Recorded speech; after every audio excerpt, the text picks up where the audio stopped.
Hey, what's up, everybody? Welcome back to the JESS MARSHALL Podcast. This week, it is my pleasure to have on NFL veteran and very inspiring, energetic Heath Evans, man of principle, very faith-based. We're going to get into some of that, get into his entrepreneurial journey and struggles, and what he's doing to help foster kids and abandoned children in the state of Texas. I hope you love the episode. Hey, what's going on, everybody? Welcome back to the JESS MARSHALL Podcast. Wow. Mark that swipe. Bring it. Heath Evans, welcome to Richardson, man. Thank you for your time. Yeah, absolutely. Glad to be here. So you're you're born and raised Florida? Florida boy. Yeah. We're proud. We're proud. It's like Deion Sanders. You know? How'd Florida State, Florida let you out of Florida though? I was garnet and gold. Like I bled Florida State, right? And so I didn't even take college recruiting trips. I just knew I was going to Florida State. They had offered me early. Mark Richt, who obviously former Bulldog, but he was the offensive coordinator at Florida State at the time when he was recruiting me, sat in our family room two and a half weeks before signing day and said, hey, I want to be honest with you. They're going to put you at linebacker. Not going to be staying at running back, whatever. Still want you to come. And I'm like, no, I'm out of here. I'll go elsewhere. I appreciated Rick's honesty. For sure. And then I took a trip to Syracuse, way too cold. And then Auburn, Terry Bowden was there at the time, Bobby Bowden's son. So Terry jumped on me quick after he realized I wasn't going to Florida State.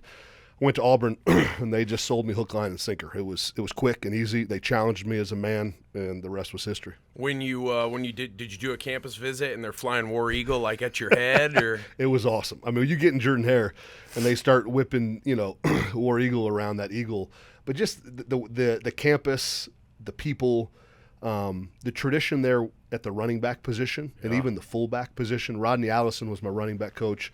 Rodney was third in the Heisman race. He's a quarterback at Southern Miss. Literally, I walk in the office, the running back office, and first thing he says to me, bud, he's like, boy, can you read? I'm like, yes, sir. He's like, what's that whiteboard say? I said, better off to have died as a small child than fumble the football. He's like, do you believe that? I'm like, I do now. So he came, give me a big hug, shook my hand, wined and dined my mom and dad. But he sat me down and was like, hey, listen, I know what you think about yourself. You think you're a tailback. Well, this is the SEC. I don't think you can play tailback here. But I think you might be the best fullback that's ever played at Auburn. And we've had some of the best fullbacks in the NFL come through Auburn. But I'll tell you this. If you come in here and prove you can play fullback, I might give you a chance to play tailback. Man, he knew me inside and out. I just needed to be challenged. I grew up with a Marine. So that's what you mean by challenge your manhood? He told me something I couldn't do. Yeah, right. And so my dad was always raising, we don't say can't. We're going to find a way. We're going to outwork everyone, out-prepare, outthink. And so they recruited me well, but it was a good fit. The whole state of Alabama, I feel like all they care about is college football.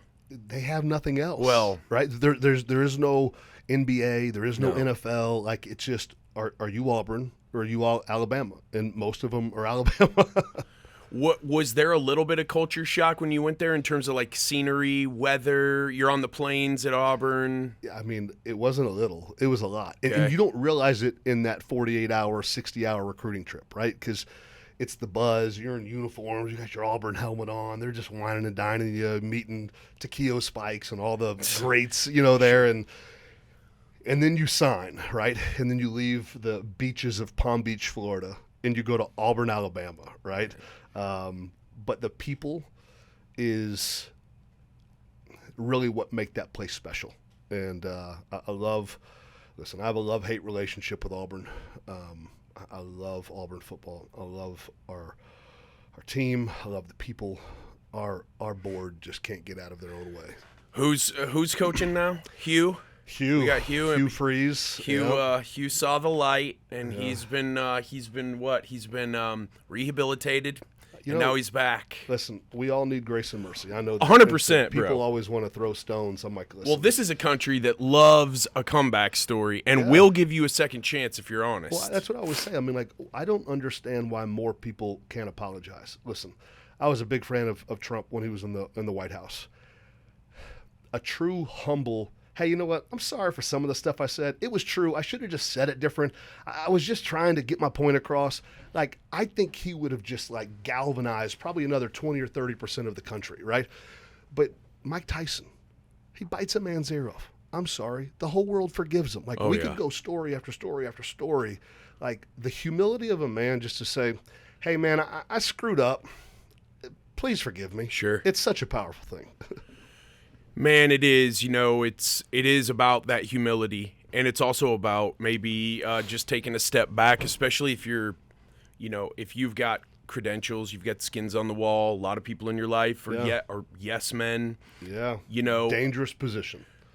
What role did and does your dad play in your life? Because you and I are only a few days apart in age. Really? I'm just a little bit older than you. Yeah, both December. Well, I'm like dog years. So, you know, those NFL years. I'm like 77. I'm not 44. I don't know, man. I think I could say the same thing for rugby. I don't know. And building homes and construction. Oh my gosh! See how gray? My dad's a custom home builder. It's a tough business too. The role my dad's played in my life has been huge. You know, he and I are more friends now, but we go to each other for advice. I mean, he still has my utmost respect. He's my dad. Amen. For crying out loud. Yeah.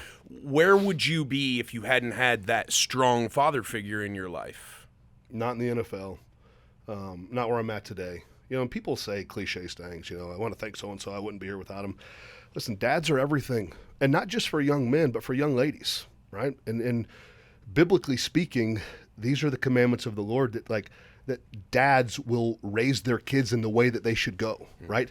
How I treat my wife is a direct correlation of how I saw my dad treat my mom, right? He didn't abuse her. He lived with her in an understanding way. He didn't tear her down. He built her up.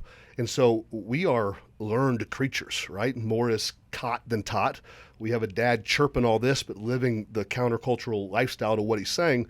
We know he's a hypocrite. That inner lie detector test just goes off like, I'm not going to respect this man. I might be scared of him because he's my dad, but I'm not going to grow up and do what he does, right?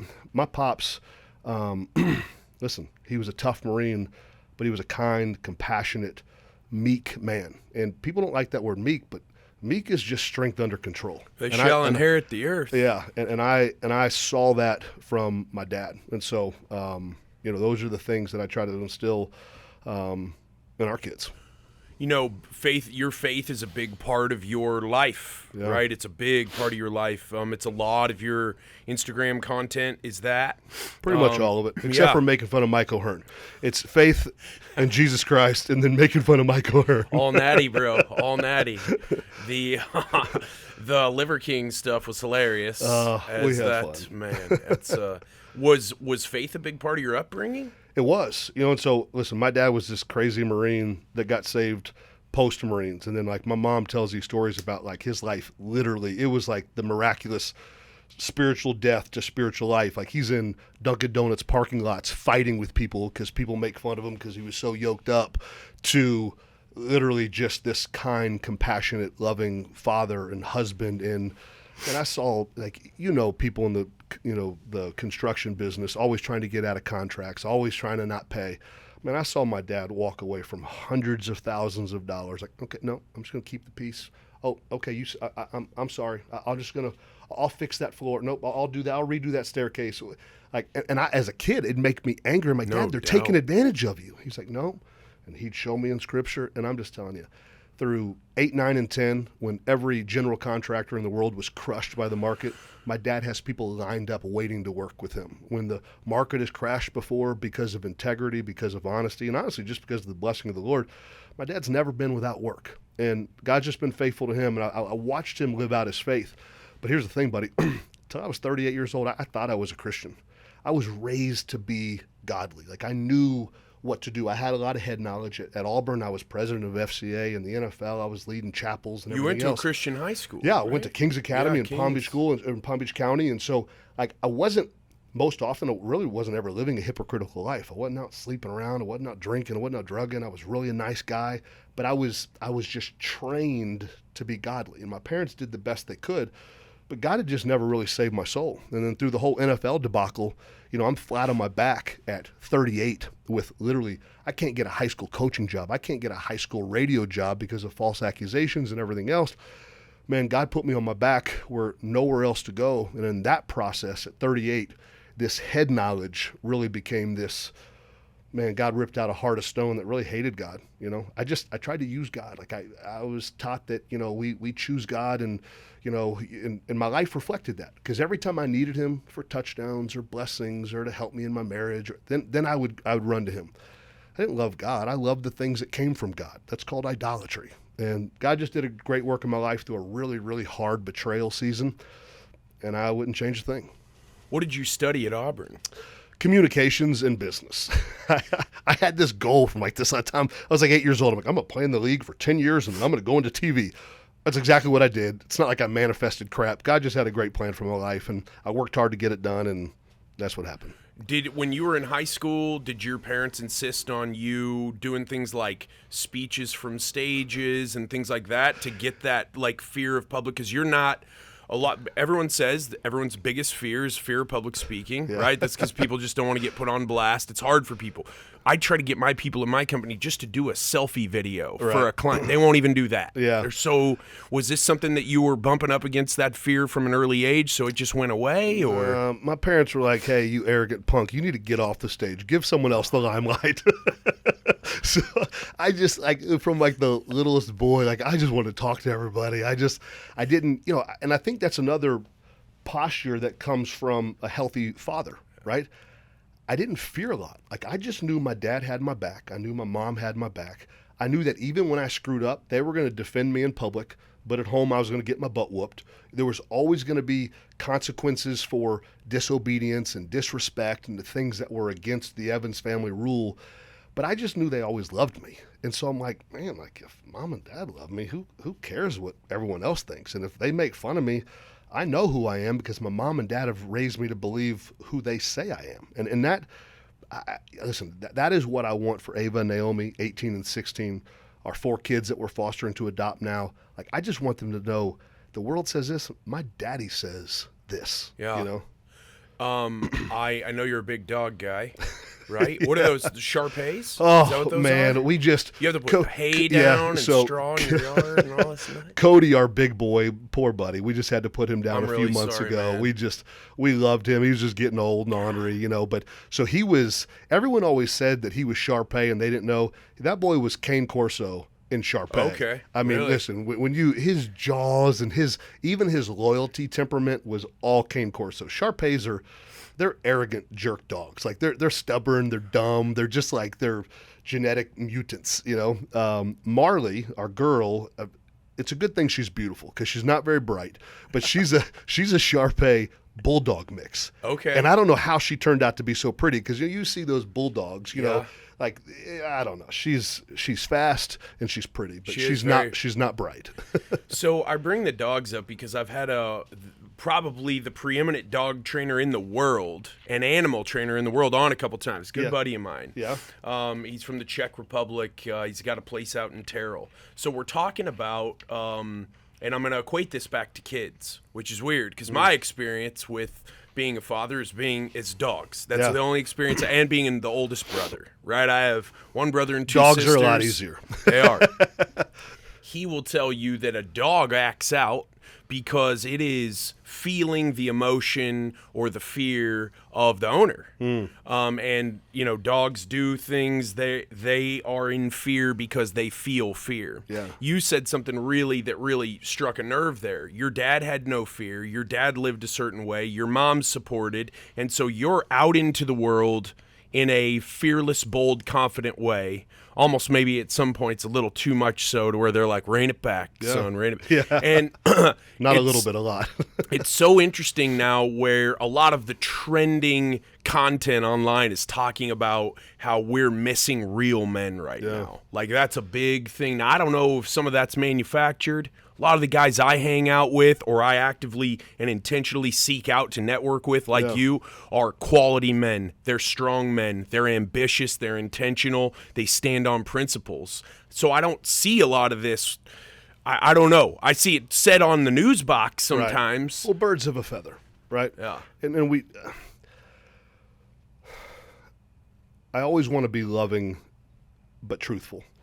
And if we're honest, I mean, truth has just become hate speech, right? Yeah. 3 years ago, being a transvestite, that was a mental illness. And now, not only do we celebrate it, like we let it in bathrooms with our kids. We like, so this line of truth, right? That we're male or female. This isn't, it's far deeper than science. It's just common sense, right? So men even standing up to that truth, men allowing their sons or their daughters to mutilate themselves, right? Like this is evil beyond evil. Like Romans 1 talks about inventors of evil, right? And that's all of us in some ways outside of God's grace, but we're literally seeing it before our eyes. Fathers lead, right? My dad feared God, so he had no need to fear anyone else. He believes in the God of the Bible that chose his birthday, that has his death day set in stone, that literally has his life mapped out before him, and so he willfully wants to surrender his life to the good Lord above because the Lord's been gracious and kind to him.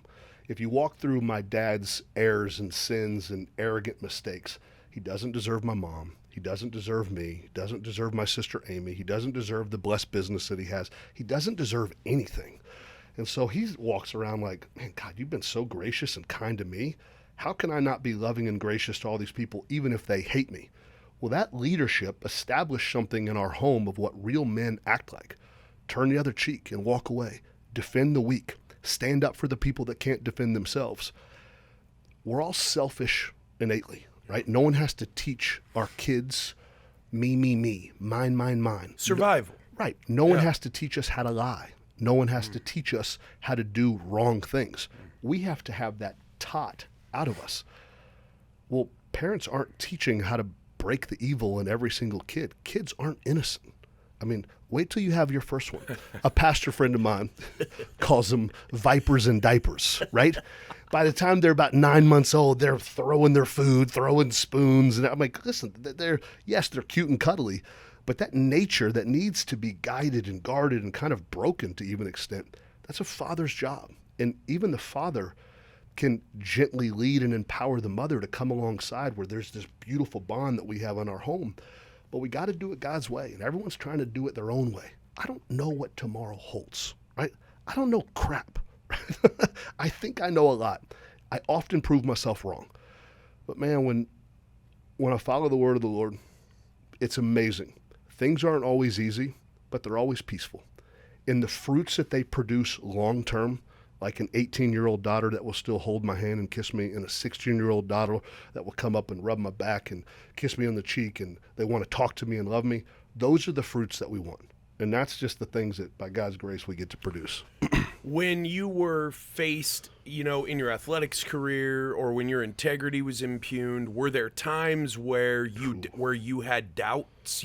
My possibly favorite passage in the Bible talks about when Jacob earned his name.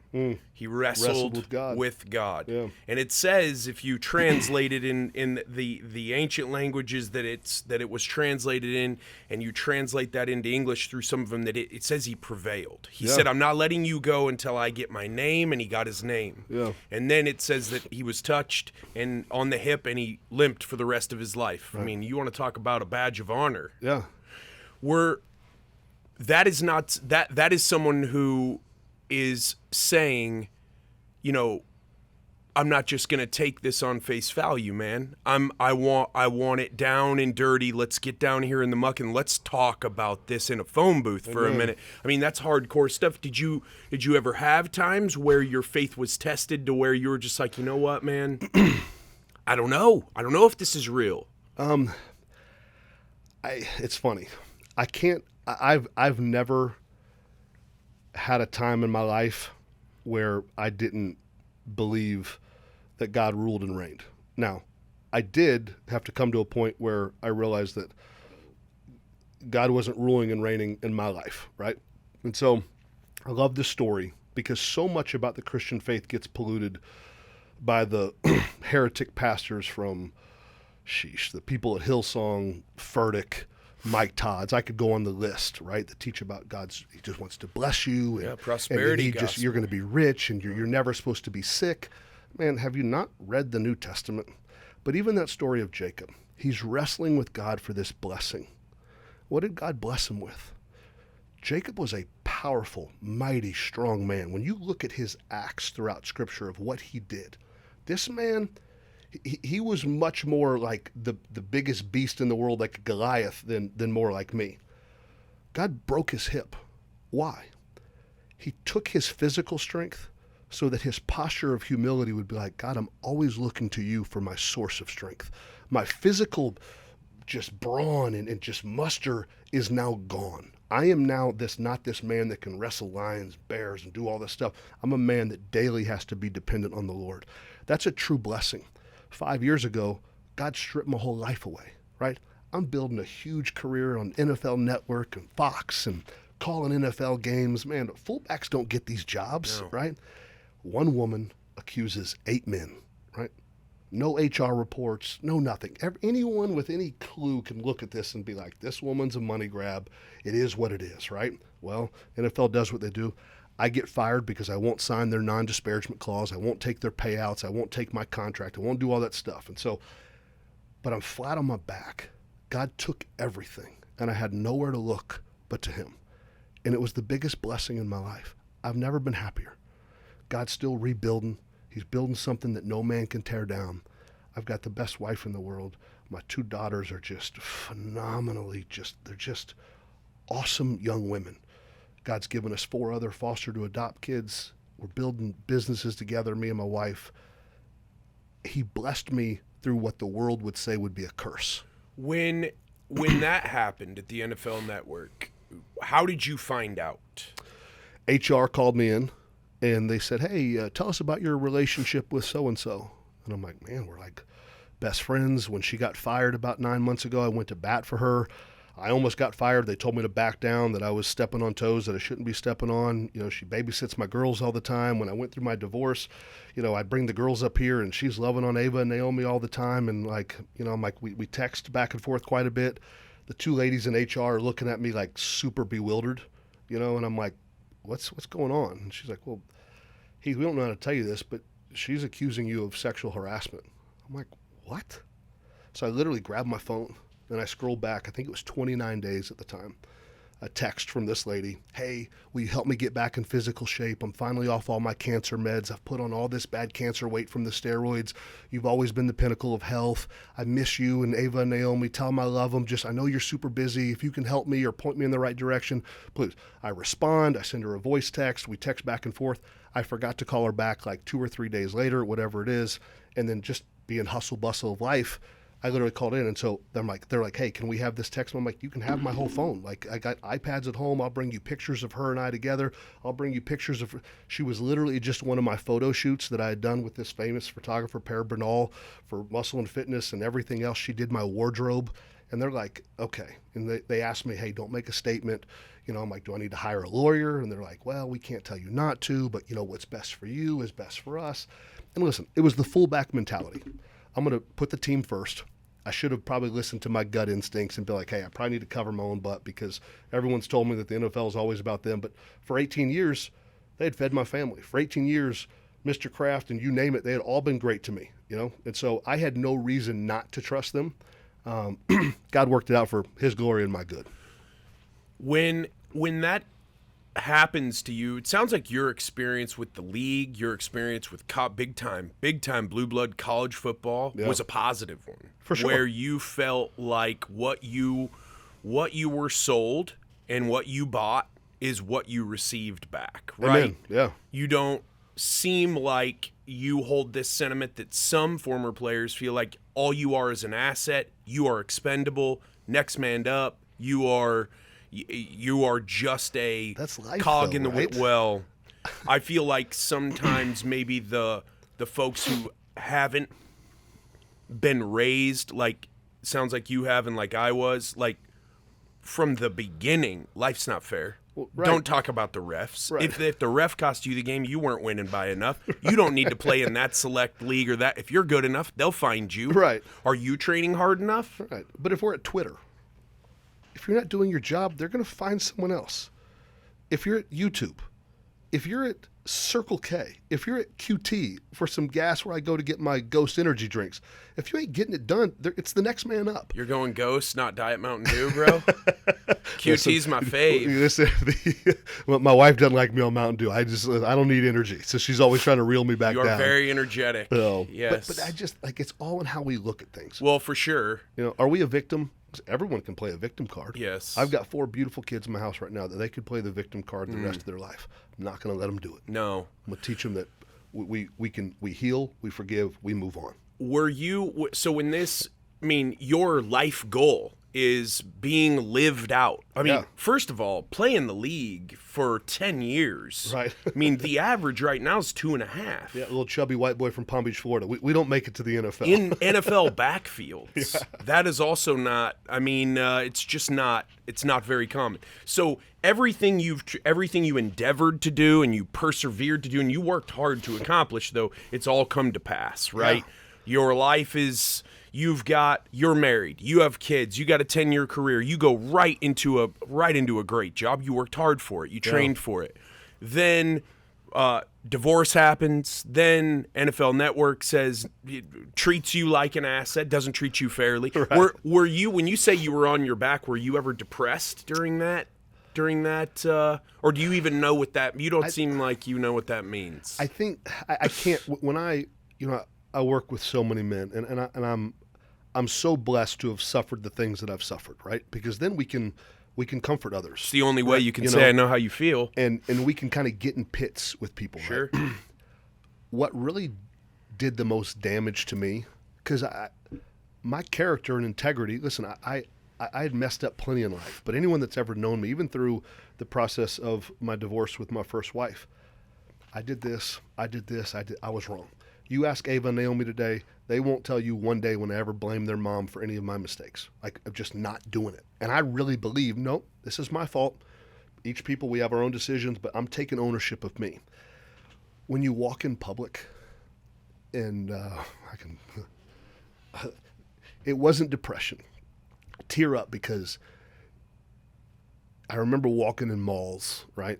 Even in LA, where not a lot of people recognize football players, right? Because there's so many famous people out there. But being worried, I'm like, do they think that I sexually hurt? Like, do they think I'm a sexual harasser, right? Because the people at NFL Network, I had so many women go to bat for me, right? Hey, we'll go to court with you. We'll do whatever you want. I was so thankful for the majority of women at NFL Network to come to my support, go to HR on my behalf.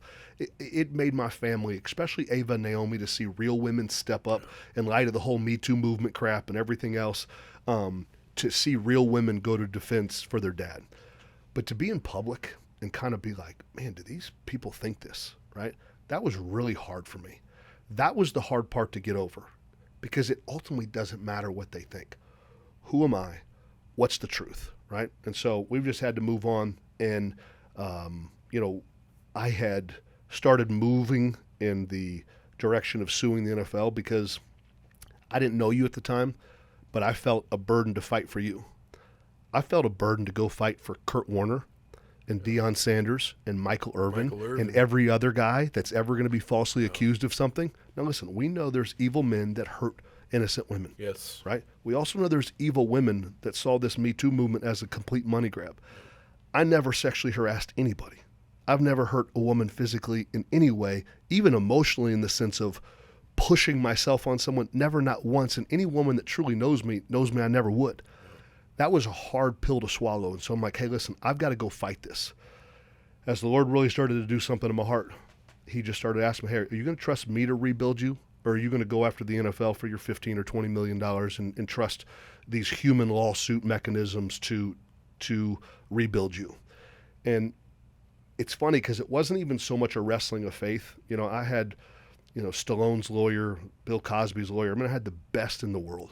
And he had the NFL. I mean, he wrote this 50-something page dissertation sent to the NFL, and it was like, dang. I'm like, we got them, right? And I just felt like the Lord said, who are you going to trust? You going to really trust me for the first time in your life? Or are you going to try to do things the way you've always done them and just go about it the human way and you work hard, go sue them, get your name back? just threw in the towel. Said, hey, I sent the NFL a letter. Said, I'm not going to sue y'all. I'm moving on, and God bless all y'all. Do you think that you drew on your observations of your dad solving things in business, being ripped off by people? Because, I mean, I can't explain to you how much of a chord that strikes with me. Yeah. I mean, you see all this gray hair? Yeah. You know how many times I've been ripped off? I mean, I don't talk about it. I wear it like a badge of honor because I've learned so much, but it's been very rare that I've just walked away from that. Yeah. I've 100% engaged and said, you hear those footsteps in that hallway, that is me. Yeah. You know, like on that movie Lawless. Have you ever seen that movie Lawless? Yeah. Well, and you met Howard. You're right in that way. Through. Yeah. He comes out and he punches that sheriff right in the mouth. Yeah. That's one of my favorite movies. It's an awesome movie. Well, but did you see your dad saying, "No, I believe there's a bigger plan, and you have rights to go for what you feel like is, I want my reputation back." I mean, did you feel, you're walking through malls, do you feel like you have a scarlet letter on your head sometimes? I did at first, and so I think in the places that I frequently traveled, right? So I was in Gold's Gym, Venice Beach, 6 days a week. It was like a big family in there. They comforted me in so a way. They're putting my jersey up on the wall in the process of all that. They could care less, right? When I'm in the comfort of my own home, my family knows me, my girlfriend at the time, like none of that stuff bothered me. But I don't ever want to belittle the depression that people really deal with, because I've seen and I've worked with a lot of men that can't get out of bed, right? Yeah. That was never me, right? Okay. But I would take that back to, yes, it was, even at that point I wouldn't have called myself a Christian in those early days, but it was lessons from my father, lessons from my mother, and I just had a lot of great support around me, right? Were there times in that tough time in your life where you were faced with like emotional turmoil that you were not familiar with? Yeah. I mean, it just about brought you to tears now, and that was a minute ago. Yeah, and I just, because I remember those days, like that pain is real, right? And I'm glad I still feel it, right? The good thing I don't feel hatred or harbor bitterness towards my accuser or to the NFL. God has brought my heart to understand, you said it before we started filming, hurt people, right? She was hurt by the NFL. She was hurt by her father. She was hurt by a lot of people. And if those wounds don't rightly heal, we're going to go on to hurt a lot of people that don't deserve to be hurt. A lot of fathers do that unintentionally to their kids, to their wives, right? And so the NFL took me a little while longer to kind of get over that hurt, because I'd kind of given them my life. And I just never foresaw them using me the way that they did. And so many men that I thought loved me and loved my family, knew Ava and Naomi, that grew up around NFL Network, would never do that to me. But in light of the Word of God and the offense and the sin that I've sinned against God, their sins against me are nothing, right? And so I have an NFL Network cup on my desk at home. I look at it with great joy. Reminds me to pray for those people that wronged me. Reminds me, and I think joyfully on those 8 years, because the majority of them were awesome times. The friendships I formed and the opportunity that they gave me to expand and build a brand and do something that I'd always dreamt of doing, far more greatness than those bitter few 9 months of that experience. So, what do you miss most about no more football and no more broadcasting? Because I think I know your answer, because it's probably similar to mine. Yeah, it might surprise you. Really? Football, I miss playoffs. People always ask me, "Oh, do you miss it?" I'm like, yeah, not till about January. Okay. Because I remember the physical pain. I remember like just the emotional exhaustion. And, listen, 8 of my 10 years, I'm in the playoffs. 7 of my 10 years. So my seasons were always extended. A lot of extra games, and just that NFL playoff experience is just awesome. But God made me a feisty man. And now I'm going to defend the gospel. I'm going to defend God's word. I'm going to defend his truth. But what I miss most, and this is sad, God's still working on me, what I miss most about the broadcasting was the arguing. If you ever noticed, I never had notes, right? I'd watch these games. So a lot of that's organic then. Oh, for me, I never let them pin me in a corner. Now, they would always try to say, pick a side, right?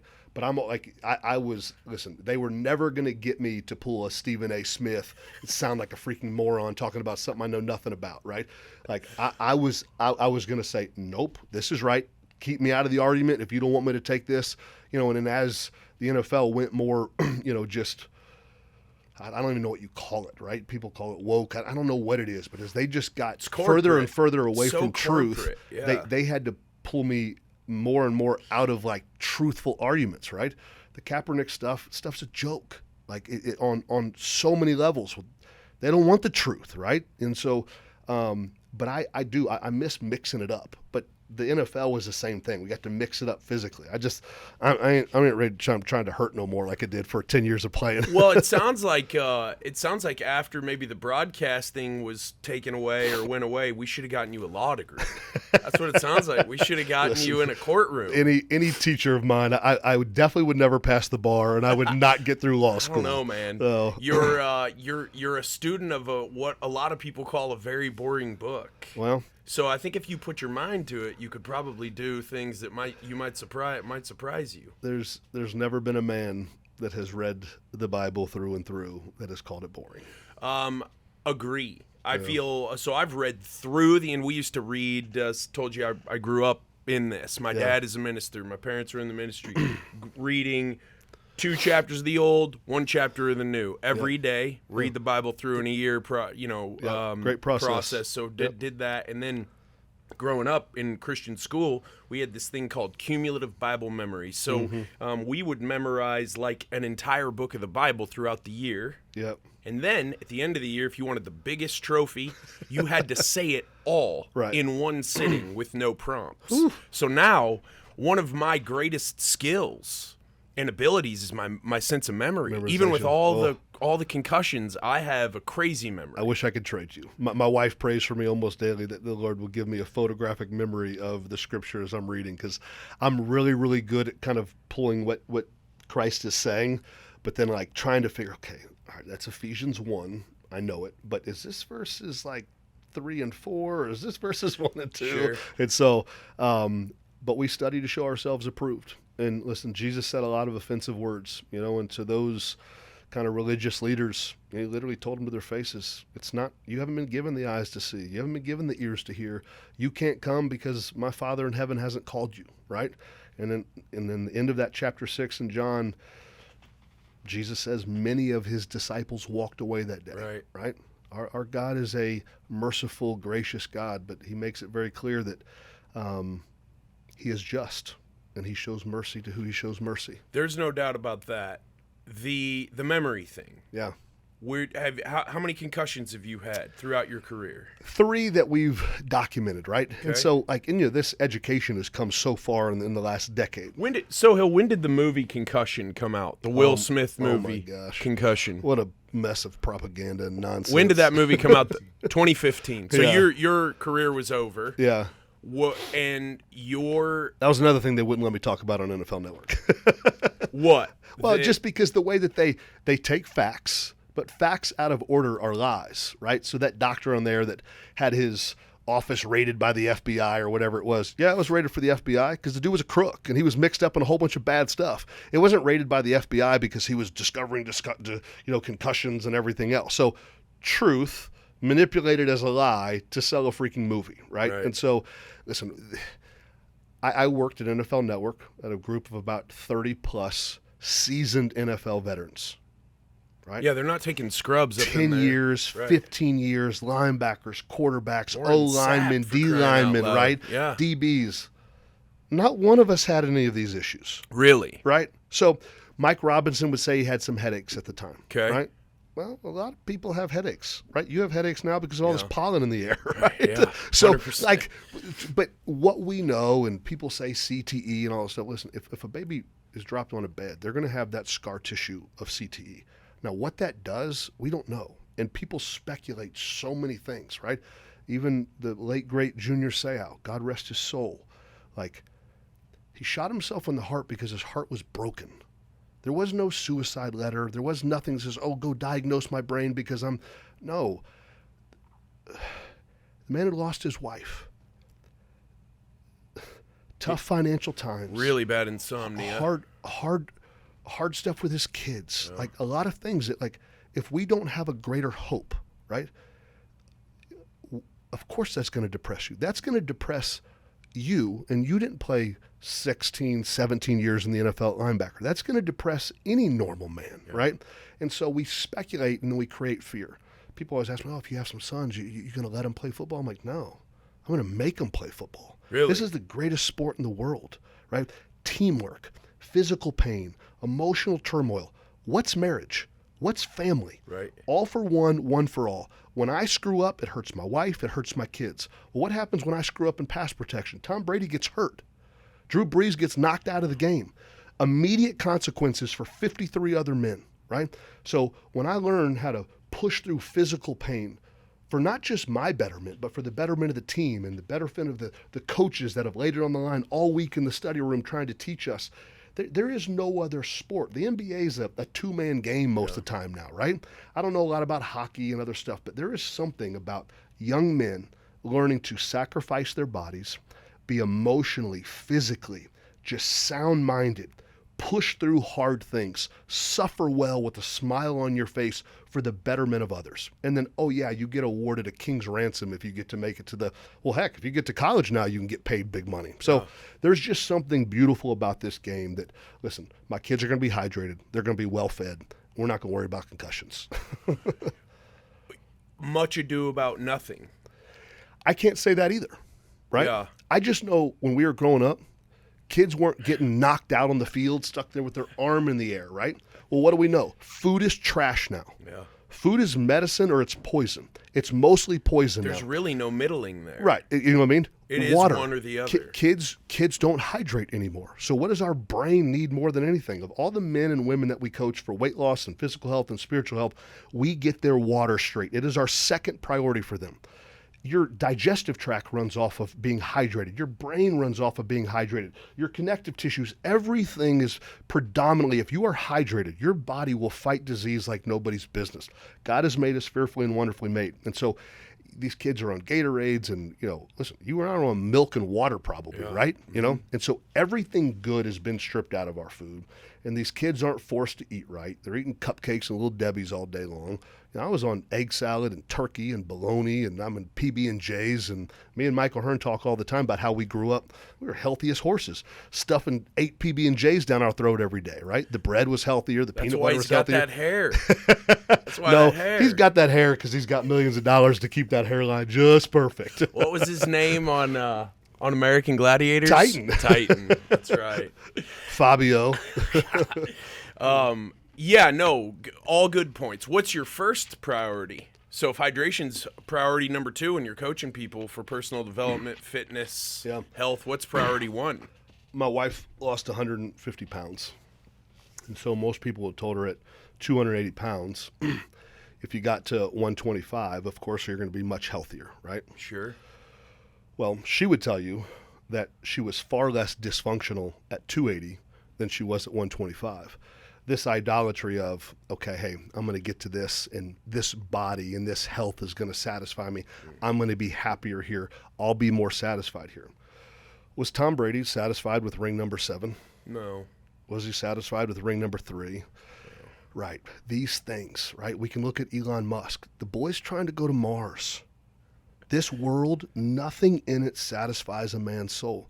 We're not all children of God, but we've all been made in the image of God. And so in his image, we will find our joy, we will find our likeness, we will find our peace, our contentment, and everything else. And so Chrissy, my beautiful bride, I love her to death. She's just the best wife in the world. She was far more dysfunctional at 125 than she was at 280.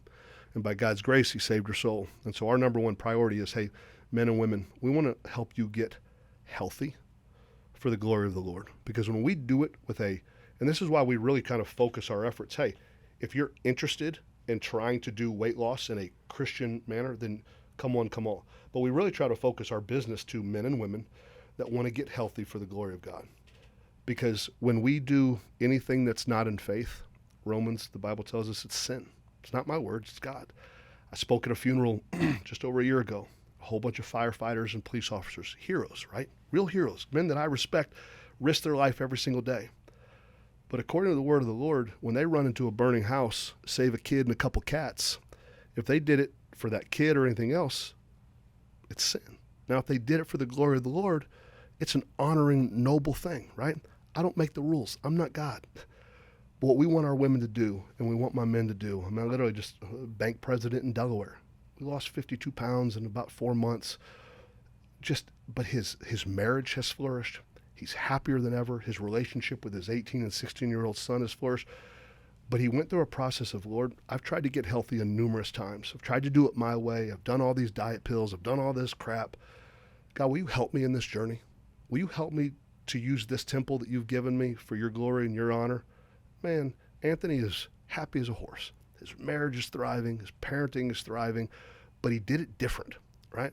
When I was playing ball for me on TV for me, I just wanted more and more. I was on NFL Network 6-7 days a week during the season. It was never enough. I wanted to be on the stage with Dion. I wanted to be on the stage with the Hall of Famers. And just more. And I love my boy Brady, but it's like, what's your favorite ring? The next one. Well, now the next one's not going to come. So what is it he's going to be pursuing to satisfy his soul? He's got jets. He's got boats. He had the most beautiful woman in the world. He's got beautiful kids. He's got everything, and yet there's just still something lacking, right? And so we could go list after list after list, but we want our men and women to have true joy and true peace and true rest. And that's only found in living our lives for the glory of the Lord. Is this very congruent with that verse Paul says, for I've learned in whatsoever state I am therewith to be content? So if you then translate that word learned, that word is, when it's translated out of the Greek or Aramaic or however it may have been written first, because there's, who knows, is the same as for us, like going through an educational course or going through a physical fitness protocol. Learned, not just I read it, it became real to me. I went through and I physically became this because I went through these rigors. That is what that word learned. Is that what you're talking about? Because I think it's so admirable, and so do many people, to see ambition and aspiration. Amen. And that certainly is encouraged. And that was obviously encouraged in you when you were young, and that was what got you possibly over the hump. Would people call you maybe even an overachiever? Yeah. Listen, I think Christians should be the hardest workers in the world. We've been given everything. We deserved nothing. That love should empower us to outwork, outperform, outlove, outserve, out everything anyone else. There's no such thing as a lazy Christian, right?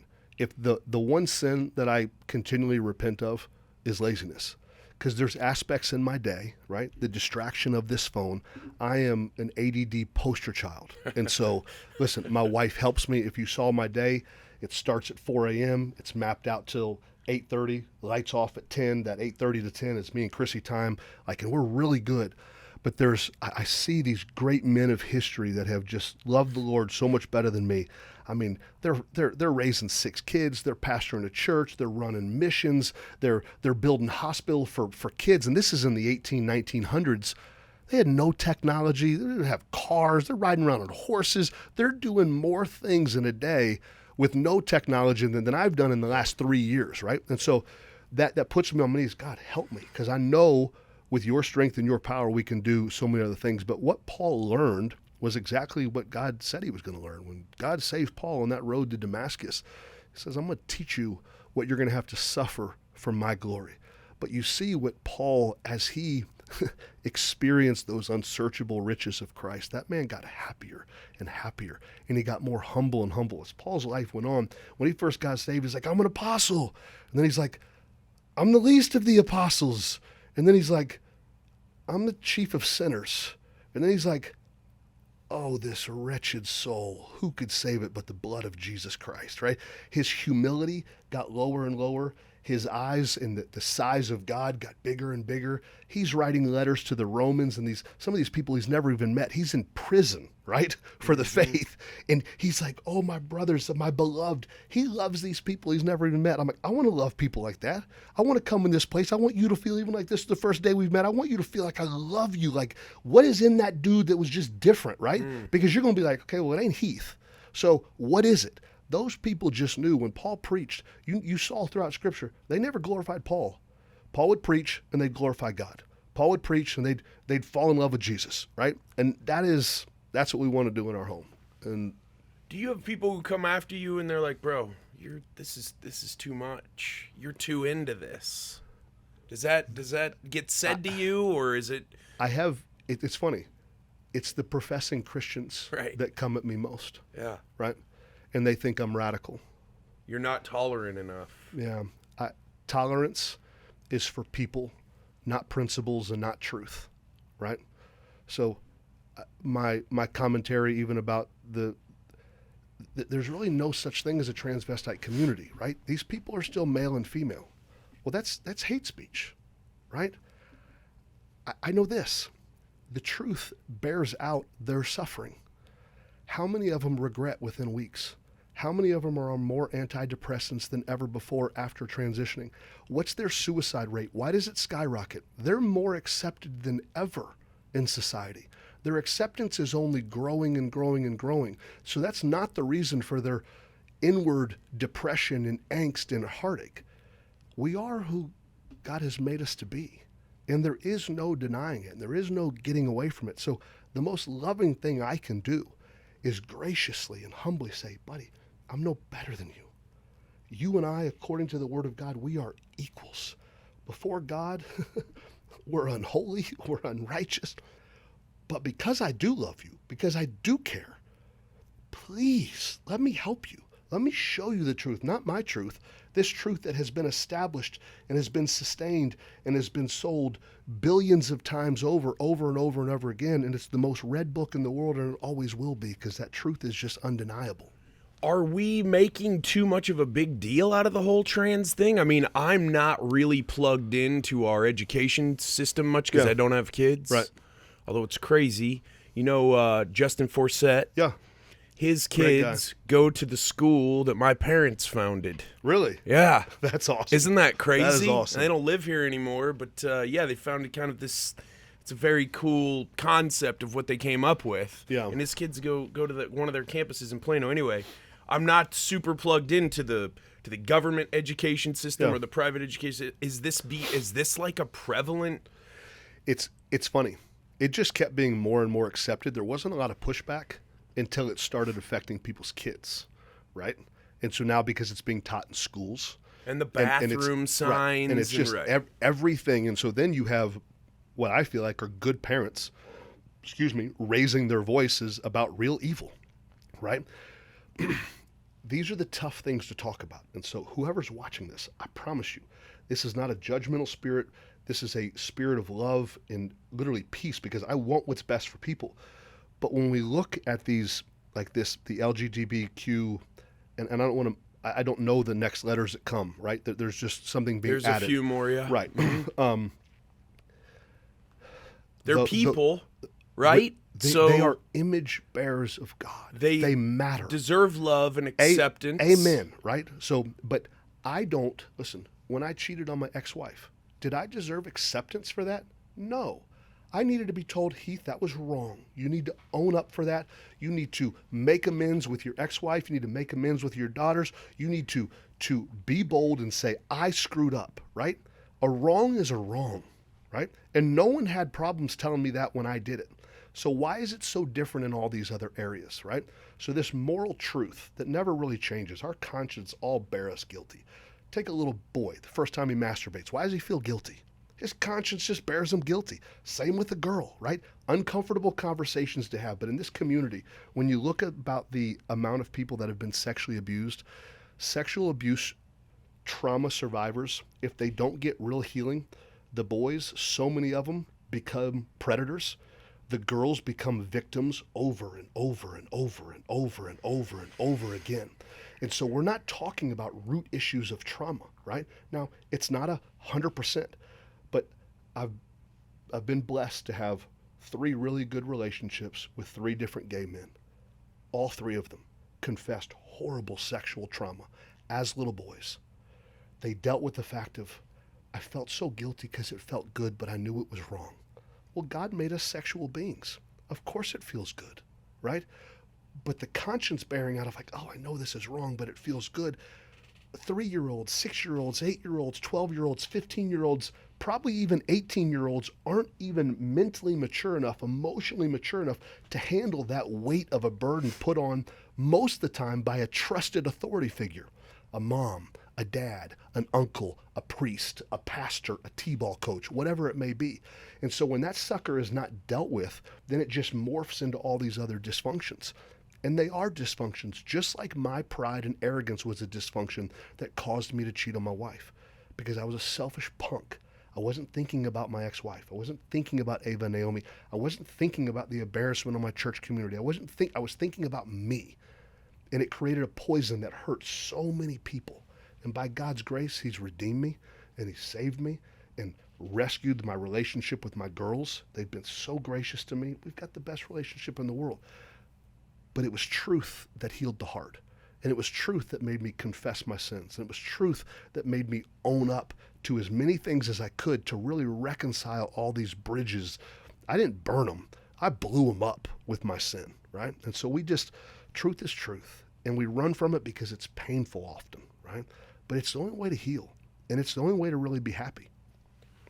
What put this thing in you, this passion, to help these defenseless kiddos who are coming from, just as you just laid out, just terrible situations? We were talking before we went live or started recording too, just physical abuse, emotional abuse, sexual abuse. Where in your progression as a man did this start to become something in your stream of consciousness that you felt, is it a calling, is it part of your mission, or what?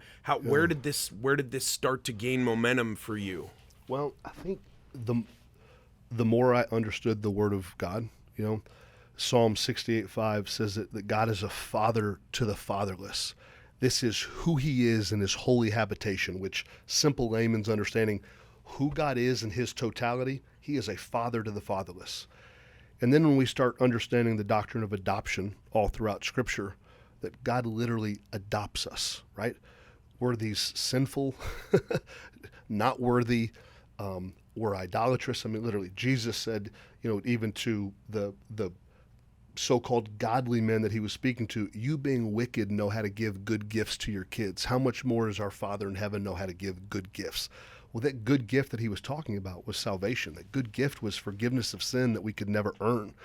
And so as God really started working on my heart about this great love that he had shown me when I was his enemy, when I was against him, when my life was full of every sexual immorality you can think of, and I was anti-Christ, and that's where he rescued me, in that pit. Well, what about these kids that are fatherless, right? I didn't have a heavenly father at the time. Of course, I had an earthly father, the best in the world. But God's fatherly love came and rescued me. It was purposeful. I'm running from him. He came and got me. That's the clear picture of Scripture, right? How can a man that's been so adopted into the love of God not love others, especially these kids, these 4 that we have in our home right now? I struggle with my anger against their father. There's a holy hatred in me that wants to rip the guy's head off for what he's done to these kids. But there's also a compassion in me that says I could have been that man if it wasn't for God's grace. And so what if someone like me with my barbaric personality had been raised in a single mother home, and I hadn't had all the good coaches around me, and I hadn't had all the men love on me? I easily could have been a woman abuser. I easily could have had kids and beaten them. I mean, we think that these like Hitlers and Dahmers are anomalies, but at the end of the day, some of the boys I played with, some of the beasts, like take Ray Lewis, right? This animal of a man, right? Yeah. Put him in some just physically awful abusive home. Raise him with Hitler's mom with no dad. What does Ray Lewis become, right? The same environment, the same mothering, the same torture, all the same stuff. Ray's far more physically gifted and probably mentally and emotionally stable than Hitler probably ever was. So we love to point fingers at people. We love to think we're so much better than anyone else. Like, we are just all recipients of God's common grace in somehow, some way. Why weren't you and I born in Romania with no food? Why aren't you and I in Somalia right now trying to barely feed our families? God placed us where we're at, right? And so that graciousness in me of God's full picture of grace to the best I can understand. Listen, we're not stopping at these 4 kids. We have birthed Bethesda Ranch because we want to figure out, how do we change the foster care system? How do we change this adoption process? How do we get these kids out of evil, wicked foster parents where they're being sexually abused, physically abused, emotionally abused, because you can make a lot of money fostering these kids? How do we get these kids off the medicines they don't need? How do we get them off the antidepressants? These kids just need love and affection. These kids came to our home in all kinds of medicine. Me and my wife already got them off with one of our boys that's still on 1, and he doesn't need it. And in another 3 weeks, he's going to be off it. These boys needed love. They need affection. They need discipline. They need fatherly instruction. They need motherly kisses and back rubs. Little Alyssa, I'm not even supposed to say names, our little 4-year-old girl, she just needs to see mommy and daddy love each other. She gets all googly-eyed just watching me and Chrissy hug and kiss, right? These kids just need love, and that's what we can give them. And so we're trying to figure out, how do we do that on a mass scale for every freaking foster kid or fatherless kid in Texas? And that's why you guys moved here from Southern California. Yeah. We need land. Land and ammo. Yeah. It's Texas, for crying out loud. We got a lot of friends with the ammo. I keep those friends close with all the guns. I was going to say, just shoot me a text, bro. Yeah. I'm there. I'll be there in 10 minutes. We'll put you on the property with us. There we go. The inception of all of this is something that obviously you and your wife are partners on. Amen. She was this something that you're like, man, this is really just on my mind, and was she saying, wow, it is for me too, or is this something that brought you together? Or it was crazy because, I mean, both you were talking about kind of the reading plan that you grew up under, and 2 chapters of the old, 1 of the new, Psalms and Proverbs. Yeah. Well, we were reading through our Bibles, but totally different plans. But God just literally just kept pestering our hearts with this fatherless orphan, fatherless orphan, fatherless orphan. So we'd come together and talk about it a little bit, like, brother, for 6 months, we just couldn't escape it. And so then we just kind of started seeking wise counsel. She started researching. Every night I'm in tears with all the stuff that she's telling me. We're looking into all these different statistics, just not even globally, just our nation. And we're like, with all these resources and with all this stuff, why is this so broken, right? Well, we quickly realized that 200 years ago, it was the church doing this. Right. And it wasn't so broken. Of course, kids always fall through the crack. There's nothing perfect this side of eternity. But we realized the church got lazy. The people of God got disobedient. They stopped being the hands and feet of Jesus. And then what was a church job became a state job. And then we know when the state gets involved, it ain't going to be too long before it's screwed up, right? And now it's royally screwed up. How screwed up is the foster? What do you call it? It's not the business. It's not the industry. It's this sector. Well, how screwed up is this foster care adoption system in our country, but more regionally here in Texas even? Well, let's talk about Texas, because as great as our state is, it's a dysfunctional nightmare train wreck here. We have statistics that suggest 70% of foster kids are on some cycle of abuse, whether physically, sexually, right? Currently in their foster care situation, right? They're being abused. The state, our governor, is being sued by numerous people. This is a big case. I wish my bride was here because she's the smart, brilliant one. I'm the one that runs my mouth. She was the next one I was going to ask to jump on. Well, and listen, and she is just she's That's just why I'm the trying best. to get you to talk about yourself as much as possible, because when you leave, you'll be like, that was fun, and then she'll want to jump on. No, listen, she's happy to, but even if it was 50, even if it was 30, I ask men all the time. 70's crazy. Right. And that's insanity. And so now, to try to cover our tracks, what they've done is in the removal process, right? So before, if you're going to remove a kid, there has to be X, Y, and Z. Well, now to remove a kid, it just has to be X and Y. So these statistics were so high in our state that these people were just getting bombarded because they weren't doing their job, right?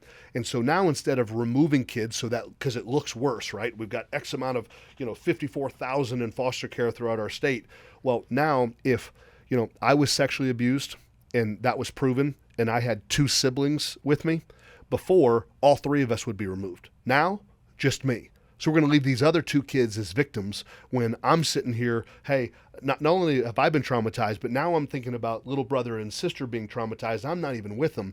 And so trying to do things instead of just being like, hey, and to the state's applause slightly, they have admitted they've screwed up and they need the church's help.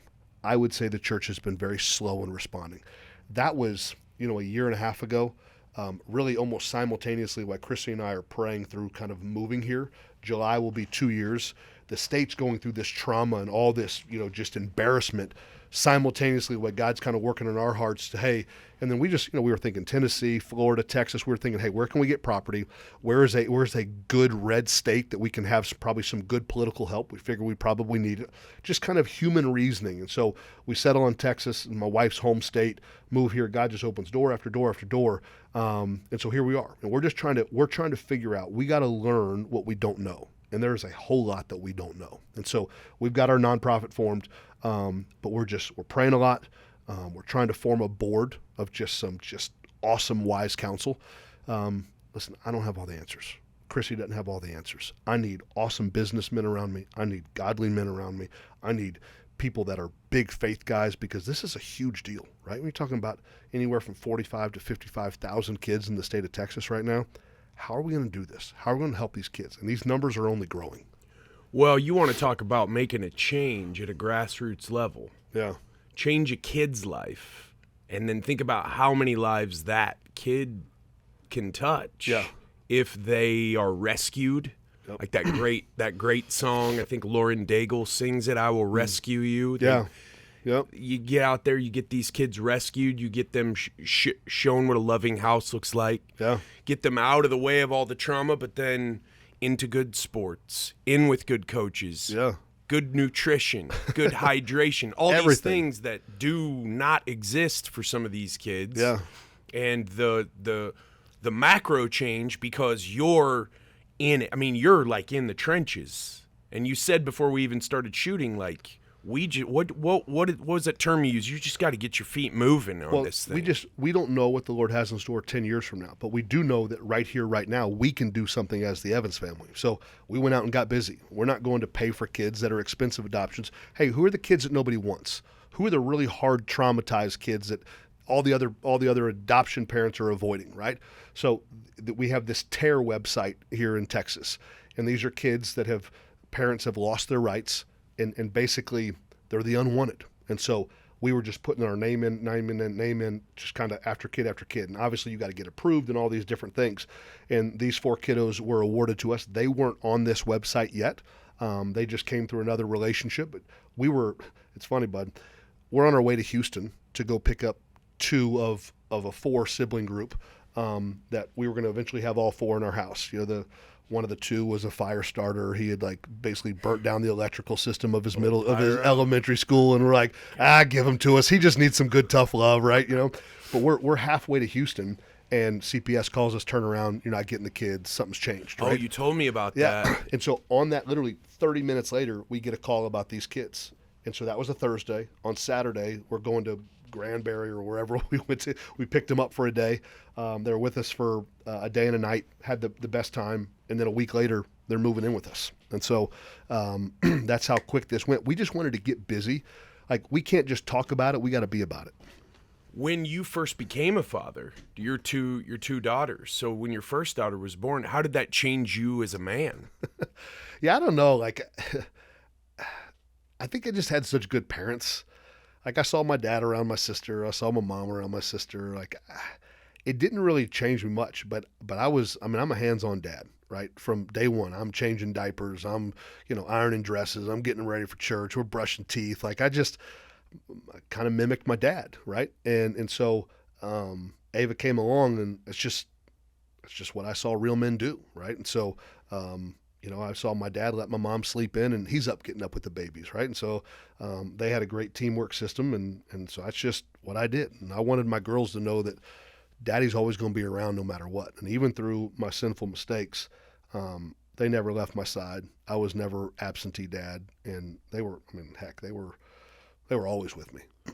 Have you guys acquired land for Bethesda yet? We haven't. Okay, so we're still looking. Still praying, and just, listen, we don't know. Trying to build the organization. Well, we really don't know what. Did you know how bad the problem was? You knew from afar and you read stats, but then when you got here and it's only saw grown. It's right. Yeah. So it's we thought we knew.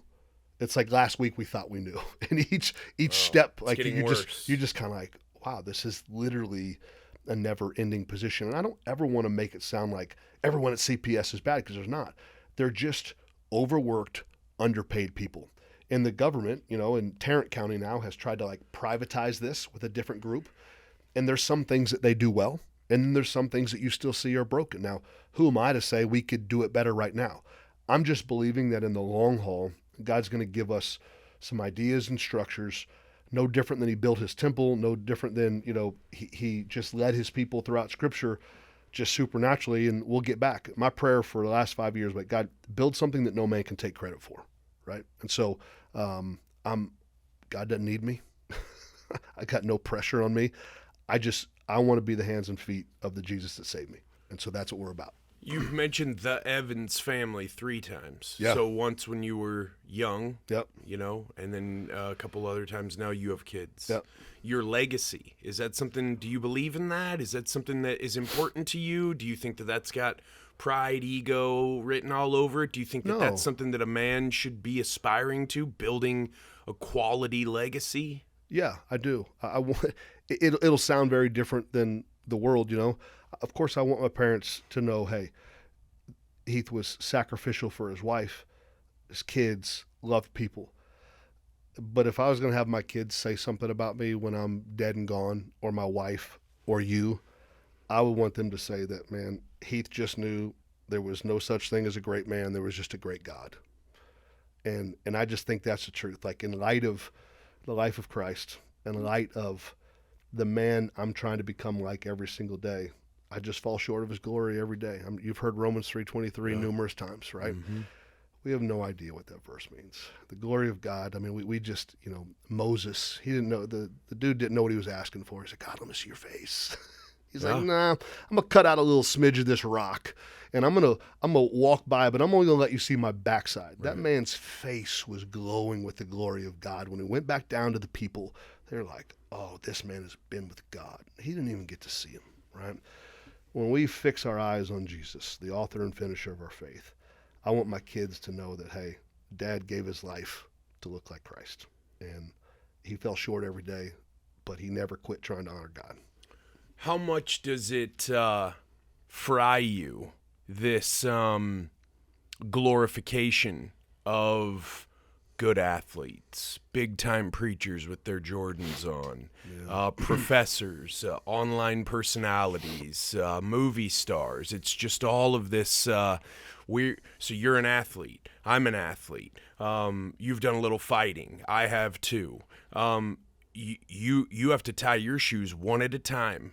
And we're getting in this phone booth, and I don't know who's walking out, but I know who I'm pretty sure is walking out, right? Like, you're just a person. Yeah. It doesn't matter if it's Fauci or Trump or Biden or one of these preachers who wears their costumes on the stage with their shell necklace and their $300 haircut. Yeah, don't get me going on them. No, I do, because I think that it's so detrimental to the regular person to put someone on this pedestal when they are just a human being. Yeah. The Bible, we're real heavy on the Bible on this one, right, on this podcast. Yeah.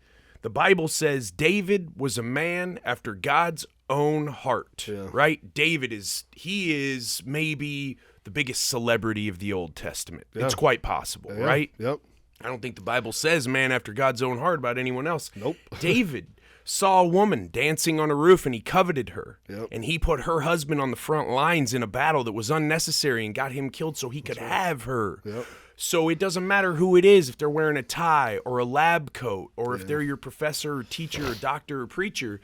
How much? But that you've been with real top flight, Hall of Fame, big time TV stars. You've been around some of these televangelist type people. And you really do rail against them. Sometimes I can tell you're getting fired up. You want to be in there turning over the tables and like driving the money changers out. Yeah. What is this prosperity gospel doing to people? How damaging is it in your opinion?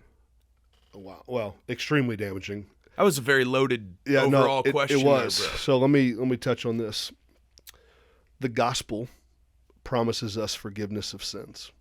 The gospel declares that God is righteous and we are unrighteous.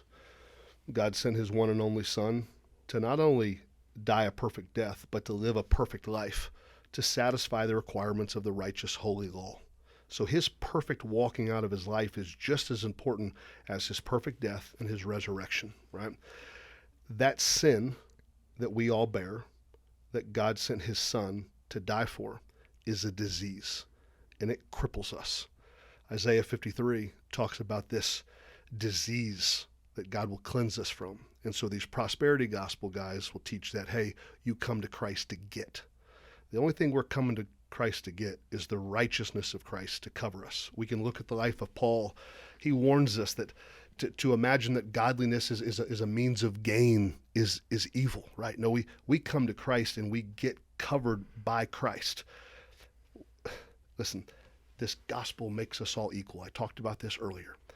Jesus put it in such a beautiful way that no man can elevate himself over anyone else. And so when we make Jesus about getting things of this world, you listen to these pastors, they sound just like Satan tempting Jesus in the wilderness for 40 days. All the stuff, Satan, he'd use verses of Scripture and twist them. And Jesus, what did he come back with them? The true Word of God. And so what we come to Christ to get is nothing but forgiveness of sins. And then, yes, is there an abundant life that's promised through John 10:10? Absolutely. And does that start in this life and the life to come? Absolutely. But the beautiful thing about a lot of the athletes I was around, namely Randy Moss, I could go on for a list of more and more and more, but media paints people so contrary to who they really are. I did these celebrity golf tournaments, but I didn't do them like everyone else. I'd have 10 big donors, and I'd have 10 big names like Randy and Wes Welker and other guys, right? One-on-one golf, right? It was the best. They'd pay $25,000 to golf with Randy. Well, we're in, South Florida at the Breakers, golf course. This woman, Randy's partnered up with Anheuser-Busch Family Money, all right? Lady on the golf cart passing out the Gatorades and cigars and chips comes by. Apparently, I wasn't there, but the Anheuser-Busch family tells me this is what happened. This woman's about 12 months pregnant. She should have popped 4 months ago. Randy's like, girl, he's got his dip in his mouth. I'm a daddy. You can't be out here in this heat and humidity. This ain't good for the baby. He's rubbing on her belly. You got to go home. Oh, sir, it's okay. Doctor says I can work a few more weeks. I got to work. No, you got to go home. I know this stuff. Anheuser-Busch family says Randy whips a wad of $100 bills out of his pocket, hands it to the girl, and tells her to go home, right? Was it 2,000? Was it 5,000? Was it 1,000? Was it 800? I don't know. It doesn't really matter. But Randy, when you got to know Randy, he loved people. He was one of the best teammates I ever had. He didn't view himself as better. He was thankful for his mama. He was thankful for his coaches. He knew good and well if he had been placed in many other circumstances, he wouldn't have been the Randy Moss. All that talent, think about how close, even at Florida State and the transfer to Marshall, how close he was to not making it, right? So all these people that elevate themselves, that want the worship of man, who do you think you are? I talked about my story. If I didn't have my dad, I might have been a nightmare, right? God's given me a barbaric personality that he has honed in, hopefully, for a lot of good work. You're a wild man, bro. Right. But if I hadn't been taught through my coaches and my dad and my mom and my pastors, man, who knows where I'd be, right? And so I respect. Listen, people have a hard issue with the way I teach respect in my home. Respect is earned, right? We got to earn that. I can honor people. I can be generous. I can be loving. I can be kind. But people have to earn the respect of my kids, right? They got to earn my respect. I want to earn respect too. And so my thought is if you think you're better, let me put you in someone else's shoes for half a second and see if you end up turning out to be an NFL player or a musician or a politician or whatever else. So humility is a great thing. It was me this time. Listen, it won't be me. You see how organized we get yelled at on national TV. Dang, man, I can't believe that happened. My apologies. I did have to answer my phone a few times on NFL Network. I just played off well. I'm like, hold on. That's funny. That was a timer from yesterday to call an alarm to call someone to get a podcast scheduled. I didn't want to miss it. We'll call them up. Yeah, that's an awesome story. Randy Moss seems like that type of guy. But think about how the media painted him. Right. Right? Right. Yeah. There is there's this thing about building people up than tearing them down, right? It's for nothing more than clicks and attention. Attention is the biggest resource on the planet now, right? It really is probably water, because we can live without attention. Amen. But no water, we're dead. Who's the best athlete you ever played with? Reggie Bush. I mean, I'm just like, holy moly, like God made one of him, right? Yeah. And Randy would probably be a close second. Reggie just, I mean, he ate Sonic burgers. Like when I signed with the Saints, Kevin Falk calls me, my buddy from the Patriots, said, hey, I know you. You're going to get fat. There's too much good food down there. You're in trouble. He's a New Orleans boy. But so I'm hanging out with Reggie. Reggie's a young pup in the league. Didn't Falk go to LSU too? He did. Yeah. Oh, Kevin was a beast. Kevin, I mean, no doubt. Third down back. I mean, him and Marshall Falk, two best in the league probably ever. But hanging out with Reggie, I mean, he's eating Sonic burgers and McDonald's and everything else, walking around with veins out of his abs. He literally, shirt off, eating like trash, is 6 days away from, Mr. Olympia with, the board shorts, not the big guys. But he's a guy that baseball, basketball, football, tennis, even golf, right? He cranks those explosive hips. That ball's whipping through the air. Like, he's so just you think gifted. He's a Wendy's ambassador, right? Yeah. One of his sponsors. You think he's eating that Wendy's during those commercials? I'm sure. Lillet's probably trying to keep him a little healthy, but, you never know. I mean, Randy Moss could have probably played in the NBA too, right? He's an awesome basketball player. Randy is...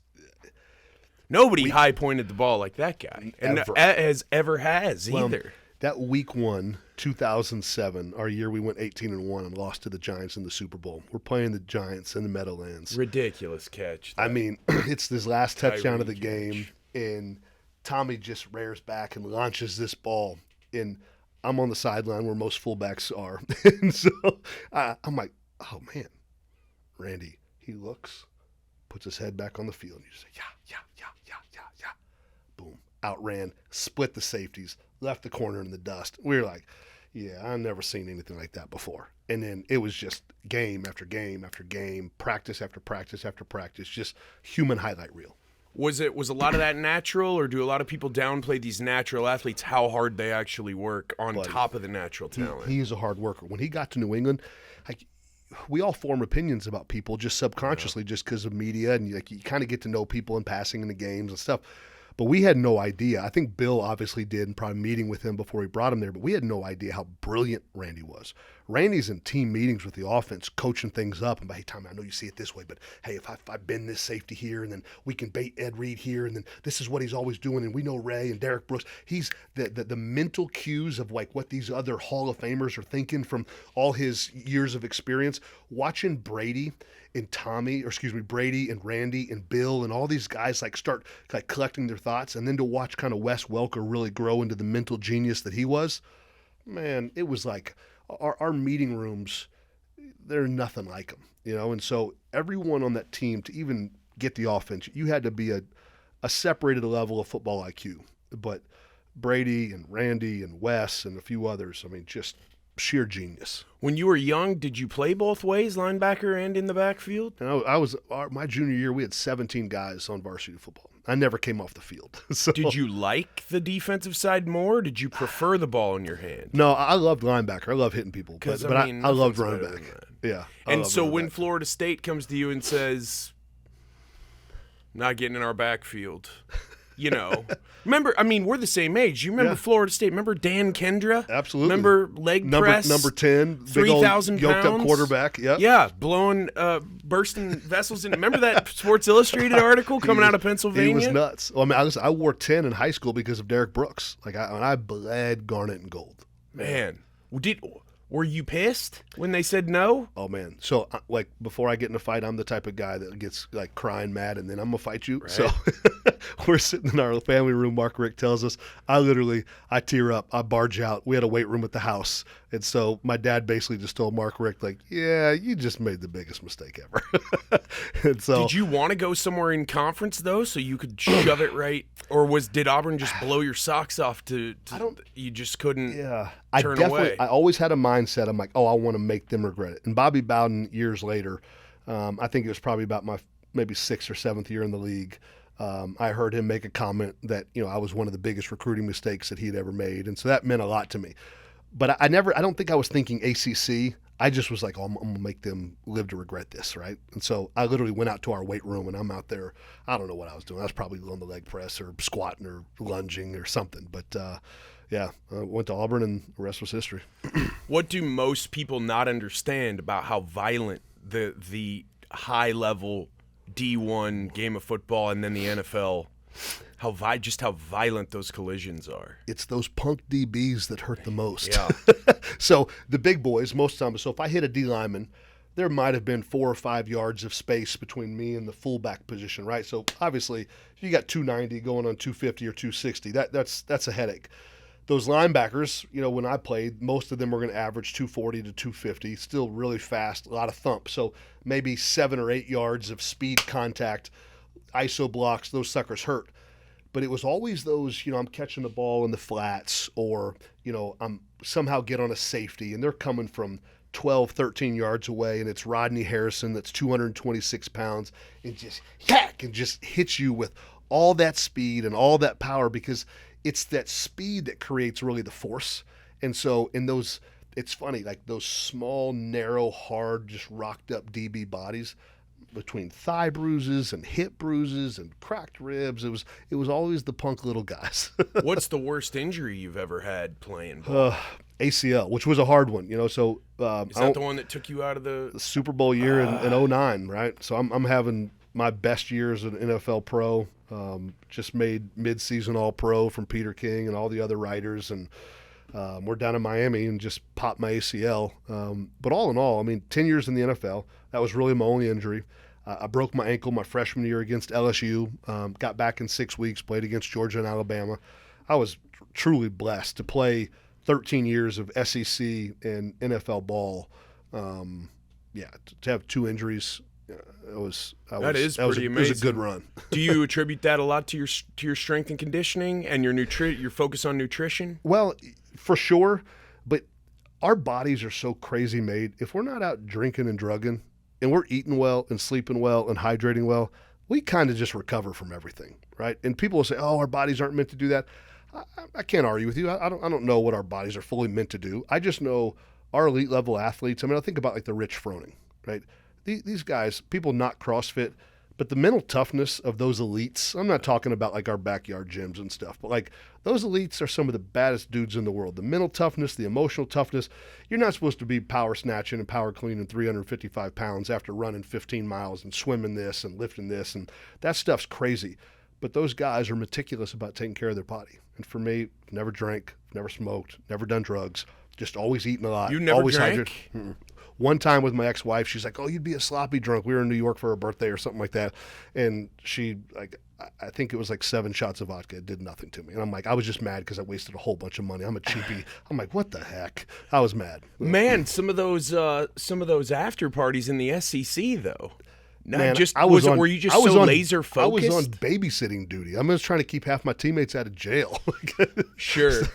Interesting. As we've seen technology grow so much in the last 10 years, just everything from what social media does, but now these phone, you can do anything with your phone now. Yep. Have you seen these same types of advancements in terms of our understanding of hormone levels, nutrition, strength and conditioning, recovery, things like that? We tell all our men and all our women, there are very few good doctors. There's no money in healthy people. And the advancement that we've had in the bioidentical hormone space, especially for men and some women that have hormone imbalances, it's mind-boggling. It's really hard to keep up with. What do you mean bioidentical? Well, you're saying what if you need some sort of hormone replacement, right, what you're getting is the same as what your body would be producing if your body was doing it properly. Simple layman's terms, if something foreign goes into your body to produce testosterone, natural testosterone is going to shut down, right? And so now, same with HGH or IGF-1. So we have everything from bioidentical hormones and peptides now that can really spur on healthy growth of normal hormone production. So, my basically like second dad is a heart surgeon in Birmingham, Alabama, who by God's grace has been in the stage 2, stage 3 FDA testing of so many of these different hormones for obese heart patients, right? So what people don't know is, testosterone is the greatest anti-inflammatory in the world, right? So if as men, from heart health to joint health, mental health, you name it, there's so much we can overcome just from healthy testosterone levels, right? And we can simultaneously take in some tescipionate, and if we're well-trained with good doctors in a good space, we can keep building our natural testosterone levels with healthy food, healthy hydration, healthy sleep, and we can play this game for a long time. We can keep our healthy levels to an extreme level. We're full of energy and full of gas to go out and be good husbands and good fathers and good men. And so I am by no means an expert, but there are just there's a few good doctors out there that know true medicine, and then know how to take what we now have available through modern science and put those together and keep people really healthy. And we're big with our men and our women. We want to see blood labs. You already know. I can tell everything about me and everything about you from a good workup. Now, that's not going to be 4 vials. It's probably going to be about 9 vials. It's not your normal, let me see your cholesterol. No. What are my kidneys doing? How was my pancreas functioning? How about my insulin resistance? Where am I at? All these things we can grab from a good blood draw. And when you're doing intake on a man or a woman who wants to work with you and your wife, Yep. I want to get fit, I want to feel better, so I can do more good. Yep. Right? That's the goal here. Yep. That's step 1. It is. Once we go through our onboarding process and they come into our care, we want to see labs, right?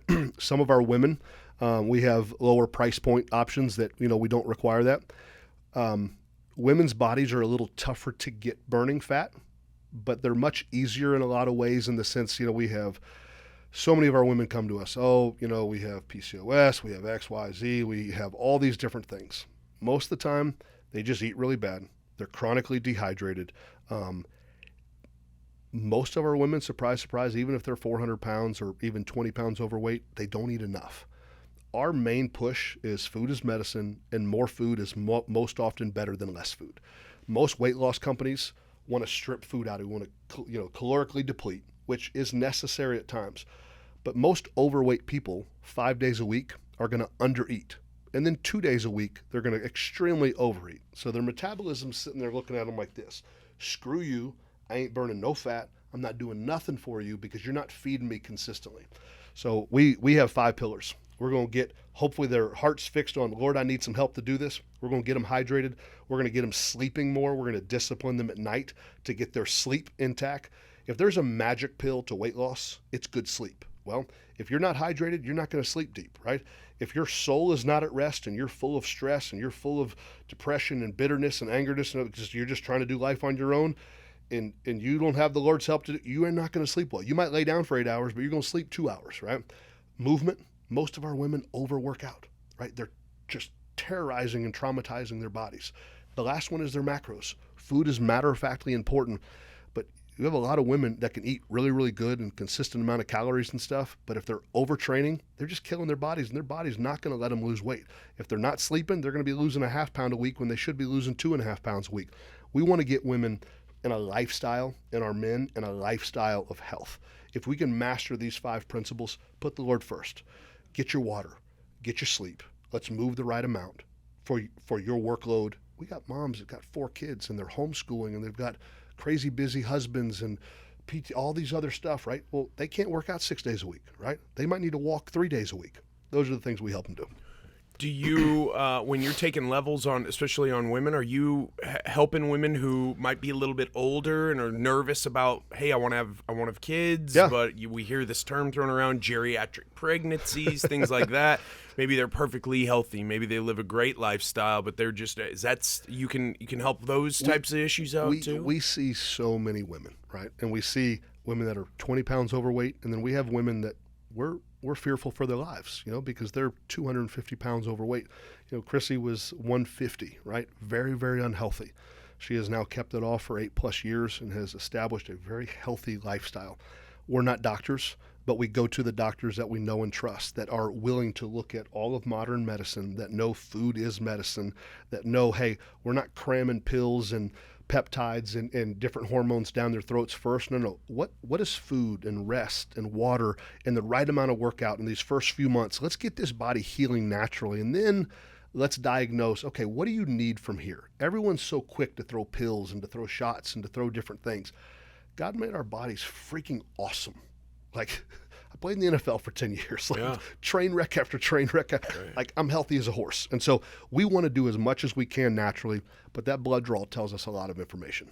What does a day look like for you in terms of time management? And is that a skill that you've built? Because, I mean, as a busy guy, or you're on TV, or you're playing. I mean, when you're playing ball, your day is very regimented. Your weeks are regimented. They own you. Yep. I mean, you're a high level executive. You're being paid as such. You show up. You do what you're supposed to do, etc. Yep. But has the time management thing become more natural for you? Is that very regimented? Is it hard for you? It still is very hard, because when you don't, I'm like a fullback at heart, right? Hey, tell me what to do. I'm going to go find a way to get it done for the betterment of the team, the family, right? I have some leadership skills. Men will naturally gravitate and follow me, right? And in some ways they should. I'm very quick to tell them my areas of deficiency, and then I will point them to other areas or experts where then they can kind of gain further knowledge that I have yet to master. No one's a master of anything, right? I want to lead men. Our first priority needs to be just our godly behaviors, right? We need to submit our life to the Lord. And then I'll work with men on all these other things. And the recipe is simple. There's nothing magic about what we do. But time management when I was in the NFL was super easy, okay? I'm a husband, and then I'm a father. But I have this 10-plus block hour of NFL work. And so, okay, hey, so where's time with Ava and Naomi? Okay, hey, where's a date night? It was really easy to master those few other hours a week. Well, then NFL TV, it was 5 to 6 hours a day. But okay, so hey, I'm a single dad. Now I've got to do this. Okay, make breakfast, do this, lunch. Okay, I can bring them to the studio here. Managing a whole 24-hour day, very difficult for me. And working at home with my bride, who I love, and now there's this little bit 4-year-old running around the house. Both of our girls do college online prep, high school, and so there's a lot of distractions at our home. It is a battle that I constantly fight, and I fail at it daily. And so I'm really good when I have our clients just stacked, in our 30-minute windows. It's 20, so I have a little 10-minute break, but I talk too much, and I always coach them 8 extra minutes. This is what it is. But those, like, boom, boom, boom, I'm good, and I have those. But when I do have lulls, I really struggle with, hey, how am I going to use this 30 minutes? How am I going to use this hour block? My wife's a big help, but I've reached out for a lot of help too, because I want to honor God with that time. Like, do I have 2 more days? Do I have 20 more years? Like, I don't know. I want what I have left. I want it to be used purposely. I think I've been in an entrepreneur space longer than you have, because I didn't have the the athletic success that you worked so hard for.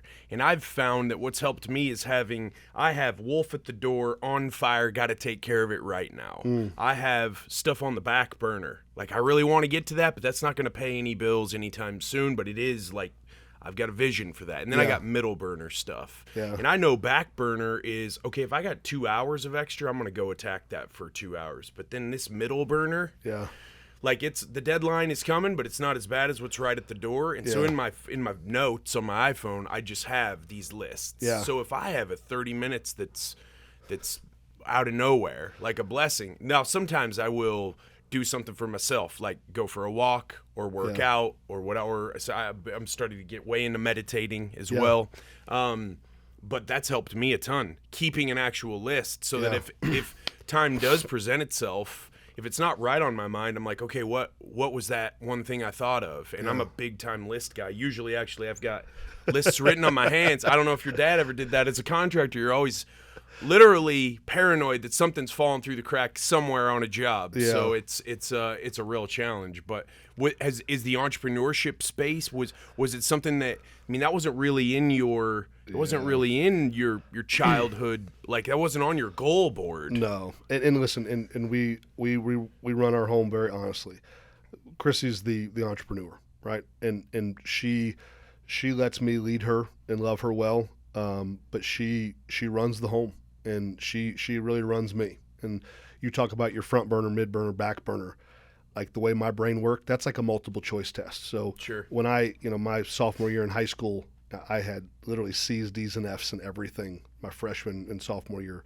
by God's grace, the NCAA, once I got tested for all my different learning disabilities, when those things kind of were first known about, the NCAA let me retake all my classes from my freshman and sophomore year. And if I got an A and an F, then they'd give me a C. And so when I got to Auburn, I mean, I was barely eligible by the skin of my teeth. My junior and senior year taught me so much about hard work because I had to read. I was like in double class loads all those 2 years, having to make up for the stuff that I failed.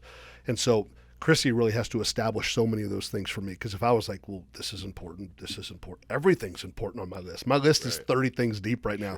And I know my dysfunction. I tell all my men, dysfunctional doesn't look dysfunctional to the dysfunctional. I need this state of humility to say, brother, if you see something wrong in me, bring it to me. I don't need you to tiptoe around it. Just tell me, hey, Heath, you're not loving your wife well. Hey, Heath, you're not being enough patient with the girl. Whatever it is, because I'm blind to my dysfunction. I need to open myself up to people. Chrissy knows she can speak into my life. Chrissy knows she can pick up the phone and call Pastor Mark or Pastor Matt. But hey, Heath's acting an idiot. You put him in his place. Like, for real? But absolutely. Hey, listen, a couple nights ago, she's like, hey, FaceTime Mark. I'm like, let's go. And I'm like confident that I'm right. She's confident that she's right.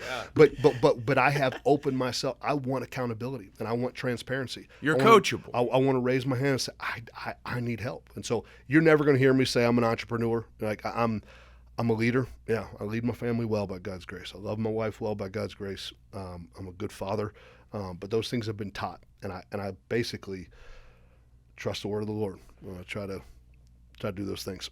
That coachability, though, would you say that's one of your strengths? Yeah, that for sure. that you say, man, I got all these weaknesses and I got these blind spots, but I got all this energy and I've got these talents. Like, point me in the right direction. Amen. Yep. I mean, every great leader I've been around has great leaders over them. Well, you said in your house, respect must be earned. Yeah. Anyone you respect or you trust has earned that from you, and that's probably not something that they earned from you easily. Well, it's hard. When my dad set such a high standard. My mom, no college degree, in the early 80s is at General Motors, making mid six figures, nothing but men working under her, right? Oh. So she's just a hard worker. She's grit. She's soft as butter, but just tenacious. Like, we weren't playing around at the house. Massive respect for my mom. Like, Dad handled all the discipline in our home, but I'd do something ornery and, I'd make Mom laugh, and she'd be like, hey, boy, just because I'm laughing don't mean I'm not telling your dad. And I'd be like, Yeah. So, but I had examples, right? Bill Belichick. Like, I had a really hard time with Mike Holmgren, right? I had a much harder time with Mike Holmgren when I saw Bill Belichick, right? Because this level of not only knowledge and teaching, but this man outperformed everyone, right? He lived there, right? He was never unstudied on anything. He could coach the kicker. He could coach the backup three technique. He could call the coaches to the carpet. He left no stone unturned. And that's what he expected from his players. That's my saying for this year, man. Yeah. You know how many times I've said that or we'll see in 20, because I'm way too optimistic about people. Yeah. That's a big time weakness. Yeah. I'm like, whoa, I see something in that person. Let's go. Yeah. And I'm like, we'll see in 2023. Was the Holmgren thing just because it felt like he was experimenting a lot? Like, what are you even basing that decision off of? Is there research behind it? I saw a lot of talk and no work, right? So this is a Super Bowl winning head coach, right? He's coached Brett Favre. I mean, he's been under like all the stellar studs of the Niners era. And he brought Matt with him to the Seahawks, yeah, right? I mean, just like so many awesome things, right? And so when you coach me different and you'll mother F me, but you won't dare mother F a Trent Dilfer or a Sean Alexander or even another rookie because he's going to mother F you right back, I just lose all respect for you. I was raised by a Marine. You don't ever disrespect authority. Mike Holmgren probably could have punched me in my face and I was turned around and walked away. Now, if he was beating up someone in the parking lot, I would have mauled him like a bear, right? But I'm an overachiever. I'm a hard worker. Just tell me what to do and I'll try to figure it out, right? But I'd never played fullback a day in my life before I got to the NFL. And then I'm trying to block guys like freaking Chad Brown and Levon Kirkland and John Randall. And like, these are some of the best players in the NFL. I'm a 21-year-old punk kid just trying to do the best I can. I've got a 10-year NFL veteran fullback ahead of me. And Mike Holmgren's like, until you block better than him, you're never going to touch the field. And I'm like, well, why'd you draft me? I'm like, right, I've never blocked. I'm a really good receiver, and I can tote that freaking rock, and I can run real fast for a big white boy. Like, what are we doing, right? So for 4 years, I just tried to earn his respect, and I just, like, there was no coaching to really grow me. Man, I had been with Bill for 2 seconds, and he's like, hey, quit trying to block that way. That's not you. Let's use all your athleticism, all your strength, all your speed, your tailback vision. Let's do this. They're putting in schemes to make me look like a superstar. My first game, my second game as a Patriot, we're down in playing the Dolphins. The Dolphins had literally just cut me. Nick Saban said I wasn't good enough. Belichick picks me up, right? So I'm not good enough to make the Dolphins. The Patriots have just won 3 out of the last 4 Super Bowls. I get the MVP of our game. I rush and receive for over 110 yards. My second game with the Patriots. Now, did my skill set all of a sudden change over 2 weeks? No. I got with a great coach, with a great team that had a vision for a really talented player that Mike Holmgren couldn't do nothing with for 4 years, and Nick Saban didn't think I was good enough to be on his team, right? So nothing changed with me. It was just great coaching, great teaching, and that's what sets the great men apart. Did you ever consider coaching? Has that ever been an area of interest for you? Only at Auburn. I've always said, listen, if Auburn was ever going to take me on as the head guy, which I know is nuts because you got to climb the ladder, I would just never, listen, if you're the head guy, I can have my family around, and I can create an environment where we can win, but I can still have the other coaches' kids around, the other coaches' wives around. I can create the standard that men are not going to sacrifice their families for the betterment of this team. Tony Dungy did it and won a Super Bowl, right? It can be done. Is it much harder? Yes. Is it cause for great sacrifice? Absolutely yes. But if you have to go in a running back coach and then kind of work your way up, listen, you're going to be putting in 18-hour days, and I just never going to do that to my daughters. Yeah, no doubt about it. Did you see what Deion said a couple weeks ago about what he wants in a D lineman and what he wants in a starting quarterback? Yeah. And what did you think about that? I'm trying to remember exactly what he said. Okay. Like, nothing that Deion says really ever surprises me. He said that if he's recruiting a quarterback, he wants a mom and a dad. Right, in the house. He wants a 3.5 GPA. Right, yeah. He wants a politician, right? Somebody who can lead. And if he wants, especially an interior D lineman, he wants somebody who has 2 options. They're going to play ball or they're going to go to prison. Right. And Derek Wolf is, right? Yeah. Derek Wolf. Yep. Derek Wolf's a wild man, too. Yep.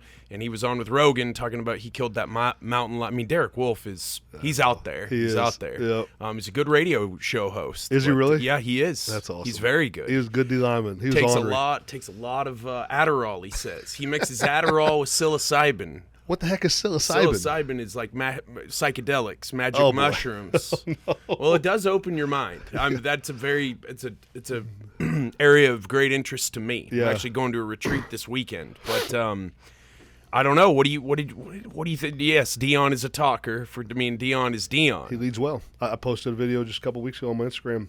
Kicked a guy out of the weight room for his white socks. Yeah, if you can't wear the right color socks to a team workout, I can't trust you to catch the ball on 4th and goal, in the, national championship game, down by 6 points. Like, you're going to fail me. You're going to fail your team. Like, those little things matter, right? And it's just, if you can't obey in the simple instructions, I can't trust you. And that's every great coach. Do people does the common civilian not understand how important it is to the 53? Yeah.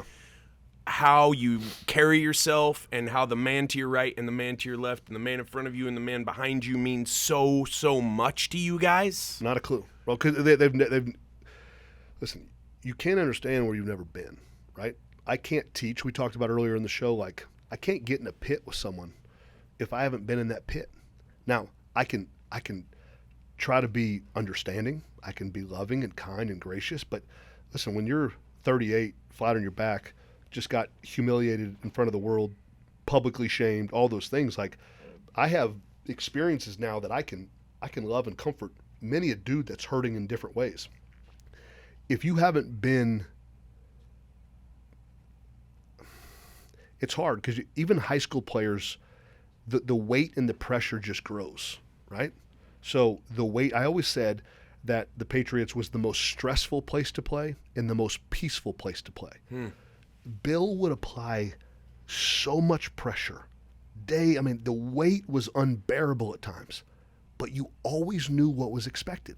So if you tell me what to do and I don't get it done, that ain't Bill's fault. That's my fault. So if I know I can go home and study, I can prepare, I can get in shape, I can weigh that exact amount of body weight, I can be that exact amount of body fat, I can pass that conditioning test, I can be ready to do fullback, tailback, tight end, special teams, all that, but I knew, right? So then it's on me to go work. But man, it was the most peaceful place, because come Saturday, you're like, Hayes in the barn. We're the best freaking team in the world. We've outworked these dudes. We know they're scared. We know they're intimidated. We know every weakness on that team. You're like licking your chops to get on that field. Everything that you ever wanted to do, you get to do week in and week out. And you are more confident than ever because you know you've got the best coach in the world that has outworked their coaches probably by 15, 20 hours. Wow. And it's so stressful and peaceful. I want my home to be that way. I want the expectations to be high, but I want them to know that, hey, there's fruits for these labors, right? These kids have come into a firestorm in our home of like, oh my gosh, so many rules. You should see how happy they are, right? They've been here 5 weeks, right? They're just getting their feet wet. We love discipline. We love structure. We love routine. We love hard work. We're built to be pushed. Lazy people are the most miserable people in the world. We don't want none of that. Yeah, man, boundaries and goals and rules and all of that provide a sense of comfort, whether you're on a team, in a family, working in a company. In a gang. Yes, blood in, blood out. Right. There's why do these kids that don't have good parents, why do they run to these situations where they're being forced to do crazy stuff? Right. We need it. This is where we're at our best. No doubt about it. Did Tom and Bill get along? Oh, yeah, always. Listen, the media noise. Because winning is all that mattered? Yeah, but, like, listen, greats are always going to butt heads. And listen, I left there in 2009, and so I can't speak of what I didn't see, but the times that I talked with Bill and Brady, they were the best of friends, and all those things. Listen, what best friend of yours have you not butted heads with? My best friend in college, Alex Lincoln, he was 43, I was 44.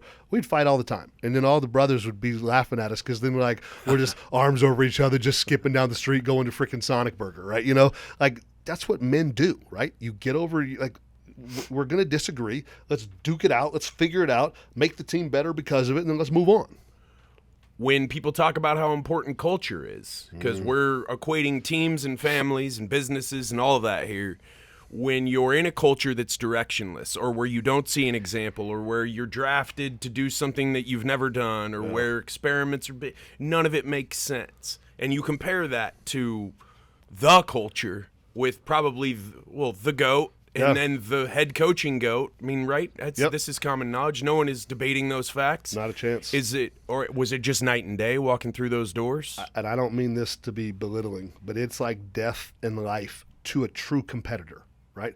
So someone that wants to be a part of a team, someone that wants to work, someone that wants to please, someone that wants to be an integral part of whatever this team is going to do in this 16-game season. Like, for me, we would come in, Gil Haskell, our offensive coordinator in Seattle, would teach us one thing, right? Because oftentimes Mike Holmgren wasn't in our offensive meeting rooms, even though he was the OC, right? He was calling the plays.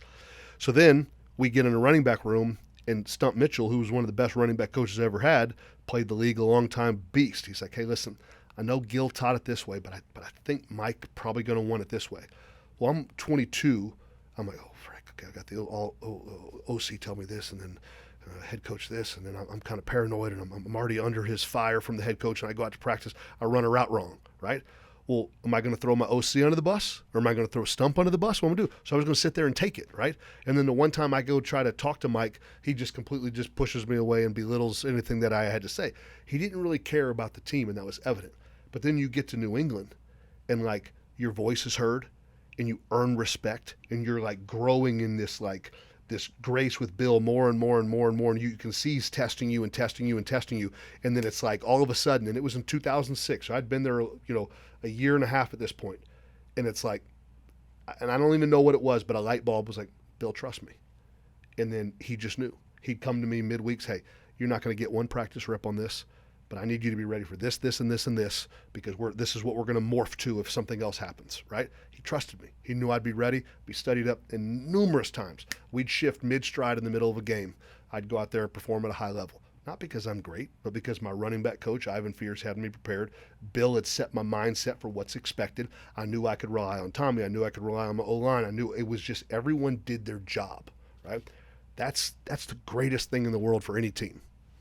What teammate did you play with, no matter when it was in your career, that you learned the most from? Probably Mike Vrabel. Mike, and obviously he's proving it now as a coach. His vision and understanding of offensive concepts. So, like, what is a team, okay, on first down and second down last series, why were they running those plays? What are they trying to set up? That joker, he'd be out on the field calling people's plays out, right? Brady hated him, right? So, because obviously they knew our offense really well, we knew their defense really well. But like, it's not like we're sharing each other's scripts in our scrimmages, right?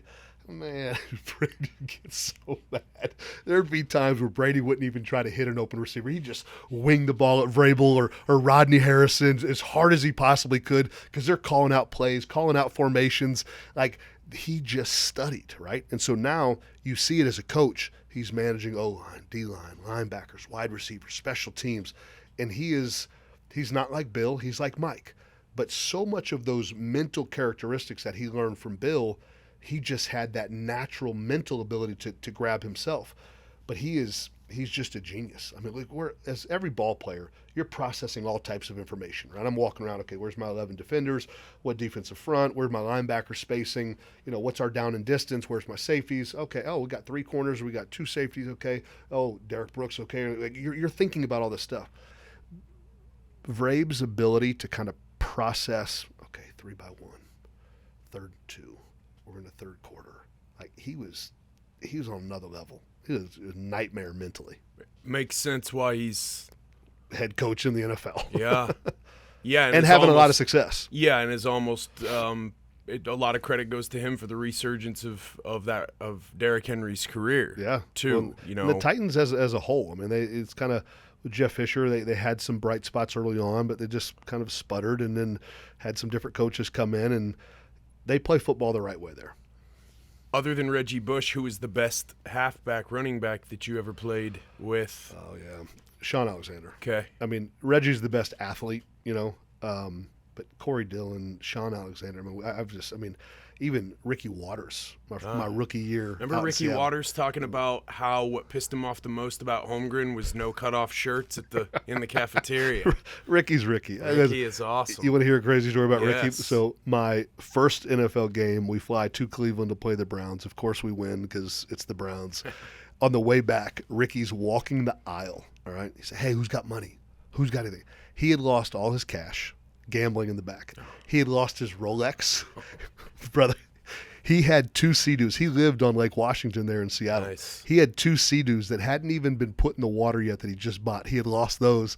He's coming up there to the rookie part of the plane like, hey, who's got money? I'm like, I ain't got no money. I don't have a watch to give you or nothing. He was so mad because he was trying to go get all his money back in his Sea-Doos and everything else. But he taught me so much. And he was the one that really helped me in my rookie year. It was like, ignore Holmgren. Like, him and Mike would just, they would just butt heads. That was palpable to all of us Seahawks fans. Yeah. We're like, what is going on? Yeah. And why are we not having the success we should be having? Well, because a real man like Ricky, like when you mistreat people and then you don't treat everyone the same. And like, listen, obviously Brady earned a lot more respect and awareness from Bill than I ever would, right? But you still treat people. Everyone needs to be disciplined. Everyone needs to be held accountable. Everyone is held to this same rule of law for this team. Whatever those rules are, whatever those standards are, everyone has to play by the same rules. Well, that wasn't the case in Seattle. So for real men, it just pissed Ricky off, right? So you don't belittle people, right? And you treat everyone the same, and you just you do right. Yeah, there's a feeling of bullying when the top man or the top woman is belittling someone. Right. When the goal here is to band together and to strive toward one goal and to win, which is obviously in sports, that's a big thing. Of all the cities that you played in, so drafted by the Hawks, and then you went to Miami. Real briefly, I was a Florida boy, so I kind of was already there. Yeah. And then the Saints or then the New Patriots. England, so I was in Boston for 4 years. So then Boston. Yep. And then New Orleans. What What city has the best feel? Which one did you enjoy? I know you're not a go-out type of guy, but I mean, New Orleans is just – it's funny. Our dome in New Orleans was awesome, but it's much more about the city. Was Gleason playing for the Saints then? He was that was the first year that he had not. So I got there in 2009. Okay. His last year, I believe, was 2008. Steve's a big Pearl Jam guy. Yep, he was still around quite a bit, Right kind of just starting his physical ailment battles and stuff. But what an inspiration he was to our team and to the city. But the city of New Orleans is, and the people, right? People talk about how dangerous it is, but like, man, when I would leave town, every neighbor was coming by to check on the family, bringing them food, people offering to mow our lawn. Like, just people, like, they were just awesome people. Wow. And so it's just a sweet, sweet city. Why didn't Saban make it in the NFL, and yet he is the college football GOAT? Yeah, because he didn't have full control. And I tell people, listen, Nick, he wanted Drew Brees, and ownership and management wanted Dante Culpepper. And if I tell everyone all the time, if Nick Saban would have gotten Drew Brees, he'd probably still be the head coach of the Miami Dolphins, and he probably would have been winning a whole bunch of games, and him and Bill would have been going back and forth in the AFC East for these decade plus. Really? But when you're a head coach and you don't have full roster control and full GM control, it's just really hard to win consistently. Now, Sean Payton and Mickey Loomis in New Orleans have done that really, really well. And they've had all their battles, and but they've been really good at kind of being, hey, what's best for the team? What's best for the team? We'll just put it aside. What's best for the team? And they've managed that really well. That's hard to come by.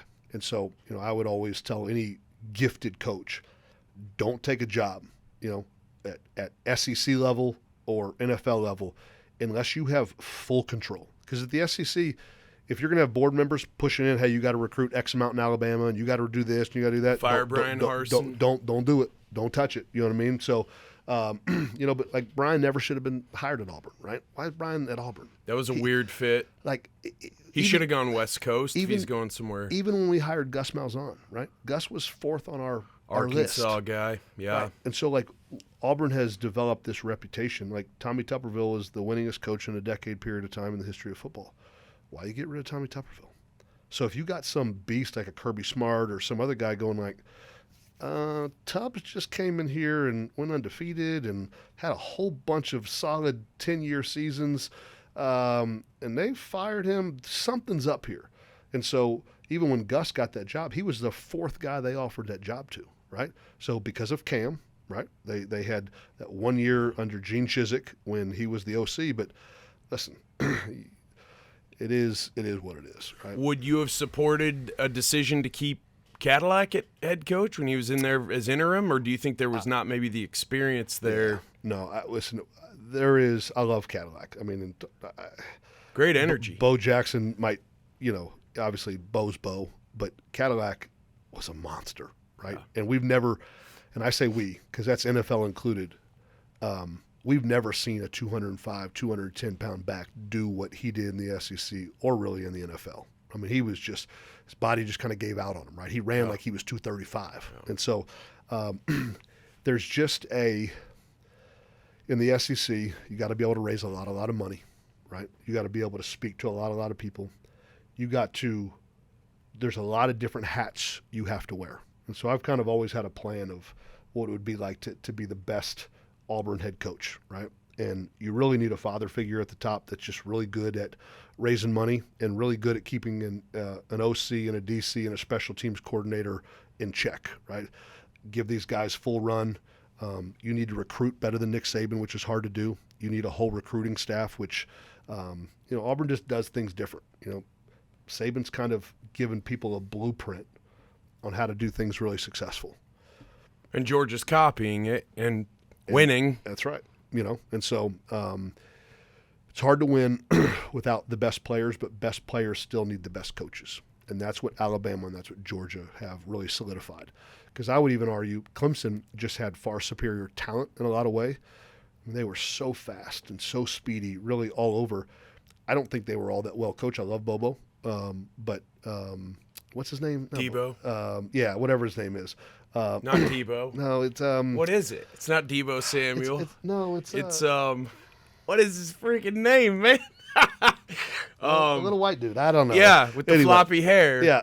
What's Clemson's head coach's name? Sohail, as we wind this thing down. I don't know. Anyway, he good dude and good coach. Loves those boys, coaches them hard, but they very homespun. Yeah, So anyway, I listen. Do you think Dabo. Yeah, Dabo. Yeah. Do you think the transfer portal is helping college football, hurting college football?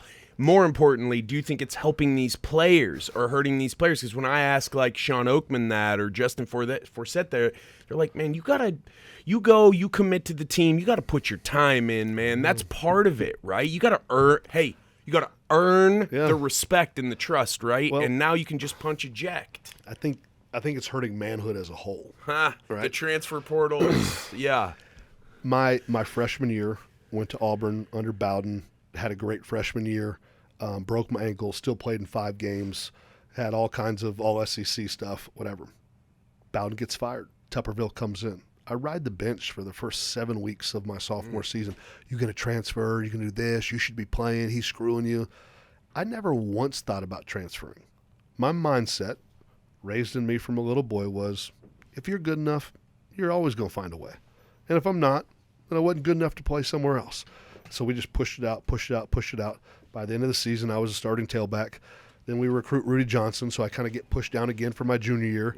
But then I just find a way. My junior year was a great year. Tupperville's like, hey, if you leave early, you're going to be the first fullback drafted in the NFL. I'm like, really? Dang. I is what it is. So then I left early, and the rest was history. You just find a way, right? And so I don't know enough about the recruiting portal. I don't know about all the NIL deals. Now I'm glad they're getting something. It's hard to keep up with all this stuff. Well, when you're up there lifting at Salina High School or whatever, and you're around this new high school football player, are you seeing things that are encouraging you? Or are you seeing things that are troubling you? Or as a reasonable, level-headed person, are you going, okay, these problems existed 20 years ago too? Yeah. Now they're just amplified by the fact that this thing is in everybody's hand all the time. We've got a good group of kids. Salina's a little different, yes, right? It is. Our head coach is different. He is no nonsense, and the parents support it, right? And so your program's really only going to go to the degree of what your parents are involved in, right? Even from a booster club mentality, but are you disciplining these kids at home? Because if you're not disciplining them for all the hours at home for their livelihood growing up before they get to that varsity football team, it's going to be really, really hard, for Coach Elliott to change them boys in the course of 2 or 3 years of varsity football. So they've got a good group of kids that work hard. There's some knuckleheads that I try to encourage that just kind of blow you off. And listen, people want to be YouTube stars these days. Right. Yeah. And they don't say it, but you see it. And of course it doesn't really bother me, but it is a different degree. It's like we had an NFL guy in my church, man. I pestered him all the time. How do I get faster? How do I do this? How do you do this? How do you do this? And he would always tell me. He'd give me sprint programs and all these agility programs. And kids don't even ask now, right? I don't even think kids really dream about being growing up. You were doing that. Yeah, you were going after this guy, asking him for advice. That's awesome. Who was it? His name was Ken Stone. He played in the league for 11 years. He was a safety. He played for the Redskins. You've just been a lean-in type of guy from the get-go. Well, I'd grown up playing football from the time I was 4 years old. And in 8th grade, spring football, they're like, I'd gotten chubby and whatever else. So they're going, hey, we're going to move you to offensive line. You're not fast enough to play running back. And I'm like, oh boy, I better get my crap together.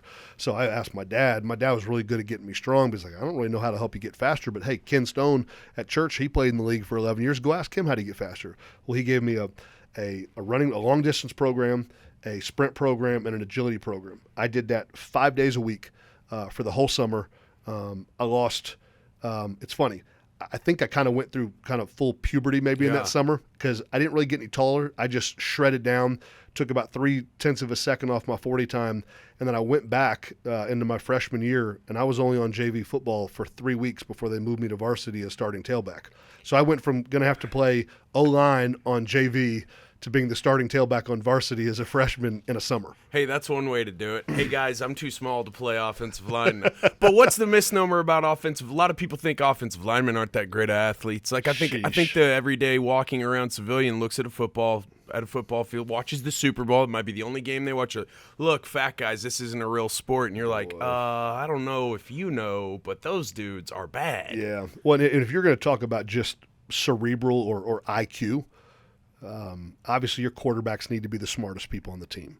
But it's always going to be your O-line group. Those guys are superstars when it comes to game recognition, tendencies of stuff that are just, if you don't have a smart O-line, you're screwed in the NFL.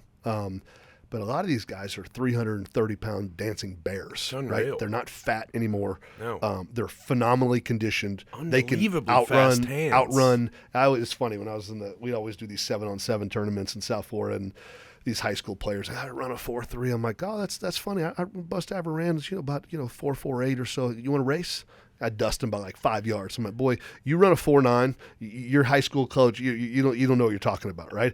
But some of these guys that are 330 pounds, they're running 5.0 40s, 4.9 40s. I mean, they're blazing. When I say dancing bears, I mean, they're just freak of nature athletes. You grew up in Florida. You've played all over the place. You lived in California a while. Now you live in Texas. So you know the question that's coming. Who plays better football, Florida, Texas, or California? And who's got the bigger base of talent? Do you have any opinions on that? Bigger base of talent is going to be Texas. Just because right? we have more people? Well, in Southern California there's some superstar studs.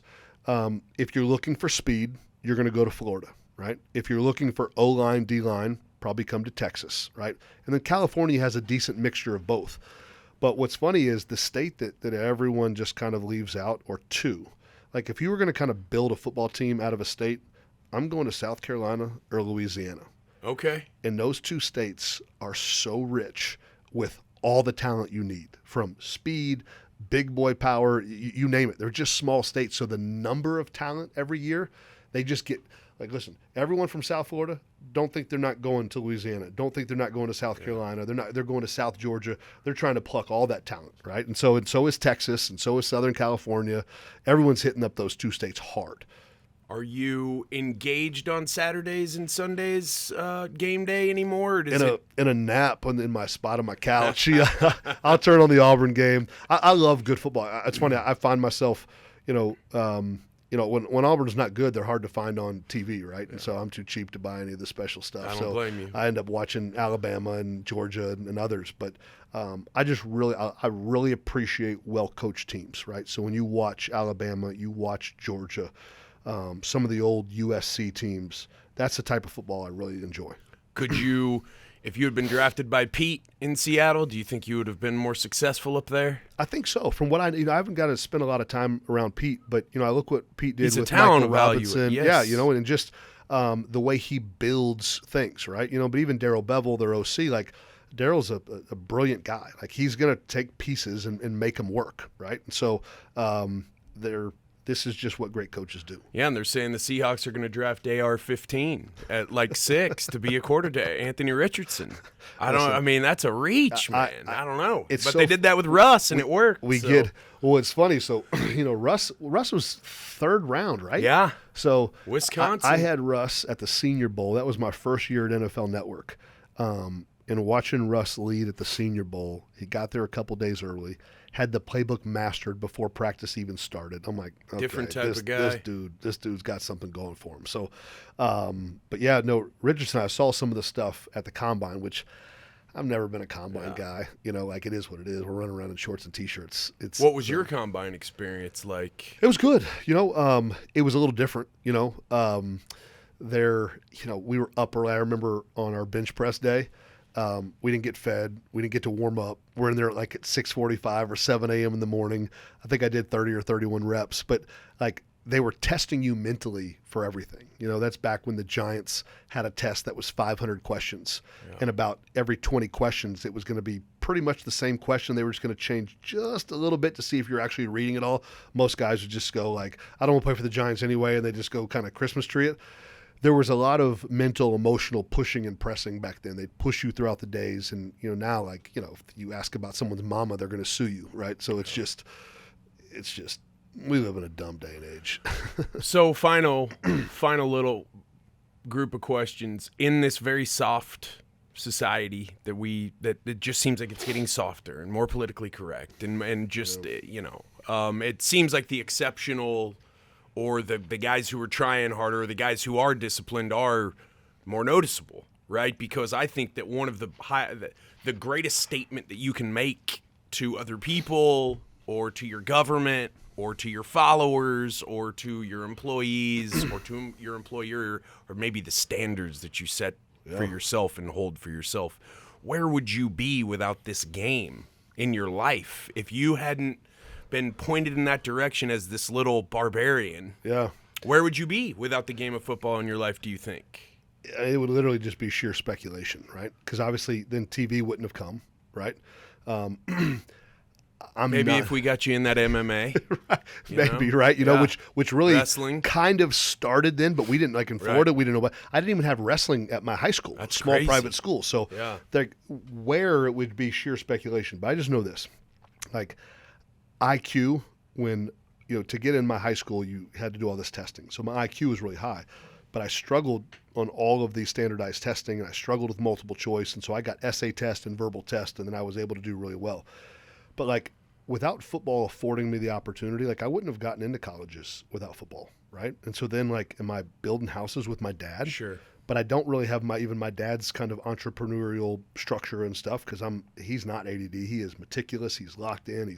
He's a beast, right? And so who knows, right? And so I am so thankful for this game, but I'm more thankful for it made me tough, right? And like physical pain,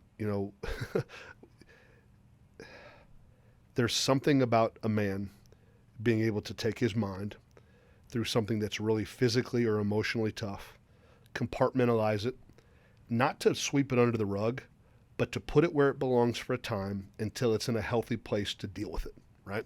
My past divorce, got to deal with it, right? My past mistakes, they need to be dealt with. I need to think through where's the why of where did I get so selfish? Where did the thinking go wrong? And as I started to backtrack, before I ever made a real sinful, true mistake, before I did an actual physical mistake, it was 2 years of sinful, stinking thinking that built me to this position where my life imploded, right? And so those things are important. And dealing with physical pain and emotional pain rightly and healing rightly, I tell Ava and Naomi for years, I'm like, girls, just trust me. You're growing up in a generation of cupcake snowflakes. If you will trust me, you're going to rule the world because no one can do hard things anymore. No one can discipline themselves. No one can tell themselves no. We always had this thing called vitamin N. Everyone, Dad, why you tell us no? Because I want you to be able to handle being told no. Delayed gratification. Because I got to tell myself no. I have all types of crazy, stupid thoughts all day long that are not good for my wife, not good for my kids, not good for me, not good for my reputation for the Lord. Like kids can't tell themselves no. Parents are like, oh, we don't tell our kids no. We do this gentle parenting. I'm like, you're in our church. Have you read your Bible? What are you talking about? You're going to kill your freaking kids. You're the dumbest parents I've ever met, right? But this is where it is. Like we just want to encourage them. No, encourage them in truth, right? And with these 4 kiddos in our house now, like they love. We're doing sprints in the backyard. We're doing the rower. They're doing workouts. The energy that they get when Chrissy and I love on them and applaud them for how good they've pretty much memorized Psalms 1. They didn't really know nothing about the Bible when they got there, right? Now they're but it's just push them to do hard things. Life's freaking hard. Let's get used to it. It is, man, and I appreciate your time today and your energy. It's very infectious. Yeah, man. Keep up the good work. Appreciate Heath Evans, 44. Thank you, man. Thank you, appreciate you. Absolutely. That was awesome. Heath is a very interesting guy. Very passionate guy, very energetic, a lot to love, a lot to discuss. I'd love to sit down again with Heath and unpack a couple of the things that we didn't have the time to get into today. Some fascinating stories about his NFL career. I hope you love the podcast. I sure like shooting them. I hope that comes across. Sitting down with other people who live a DIY, passionate, fearless life is something that really lights my fire. If you know somebody that I should sit down with, shoot me a message through Instagram at Jess from the Northwest. Please connect me. I would love that. That would be awesome. And if you've got any comments about how we can improve, drop those in there. I'll see if I listen to that or not. We'll see you on the next one.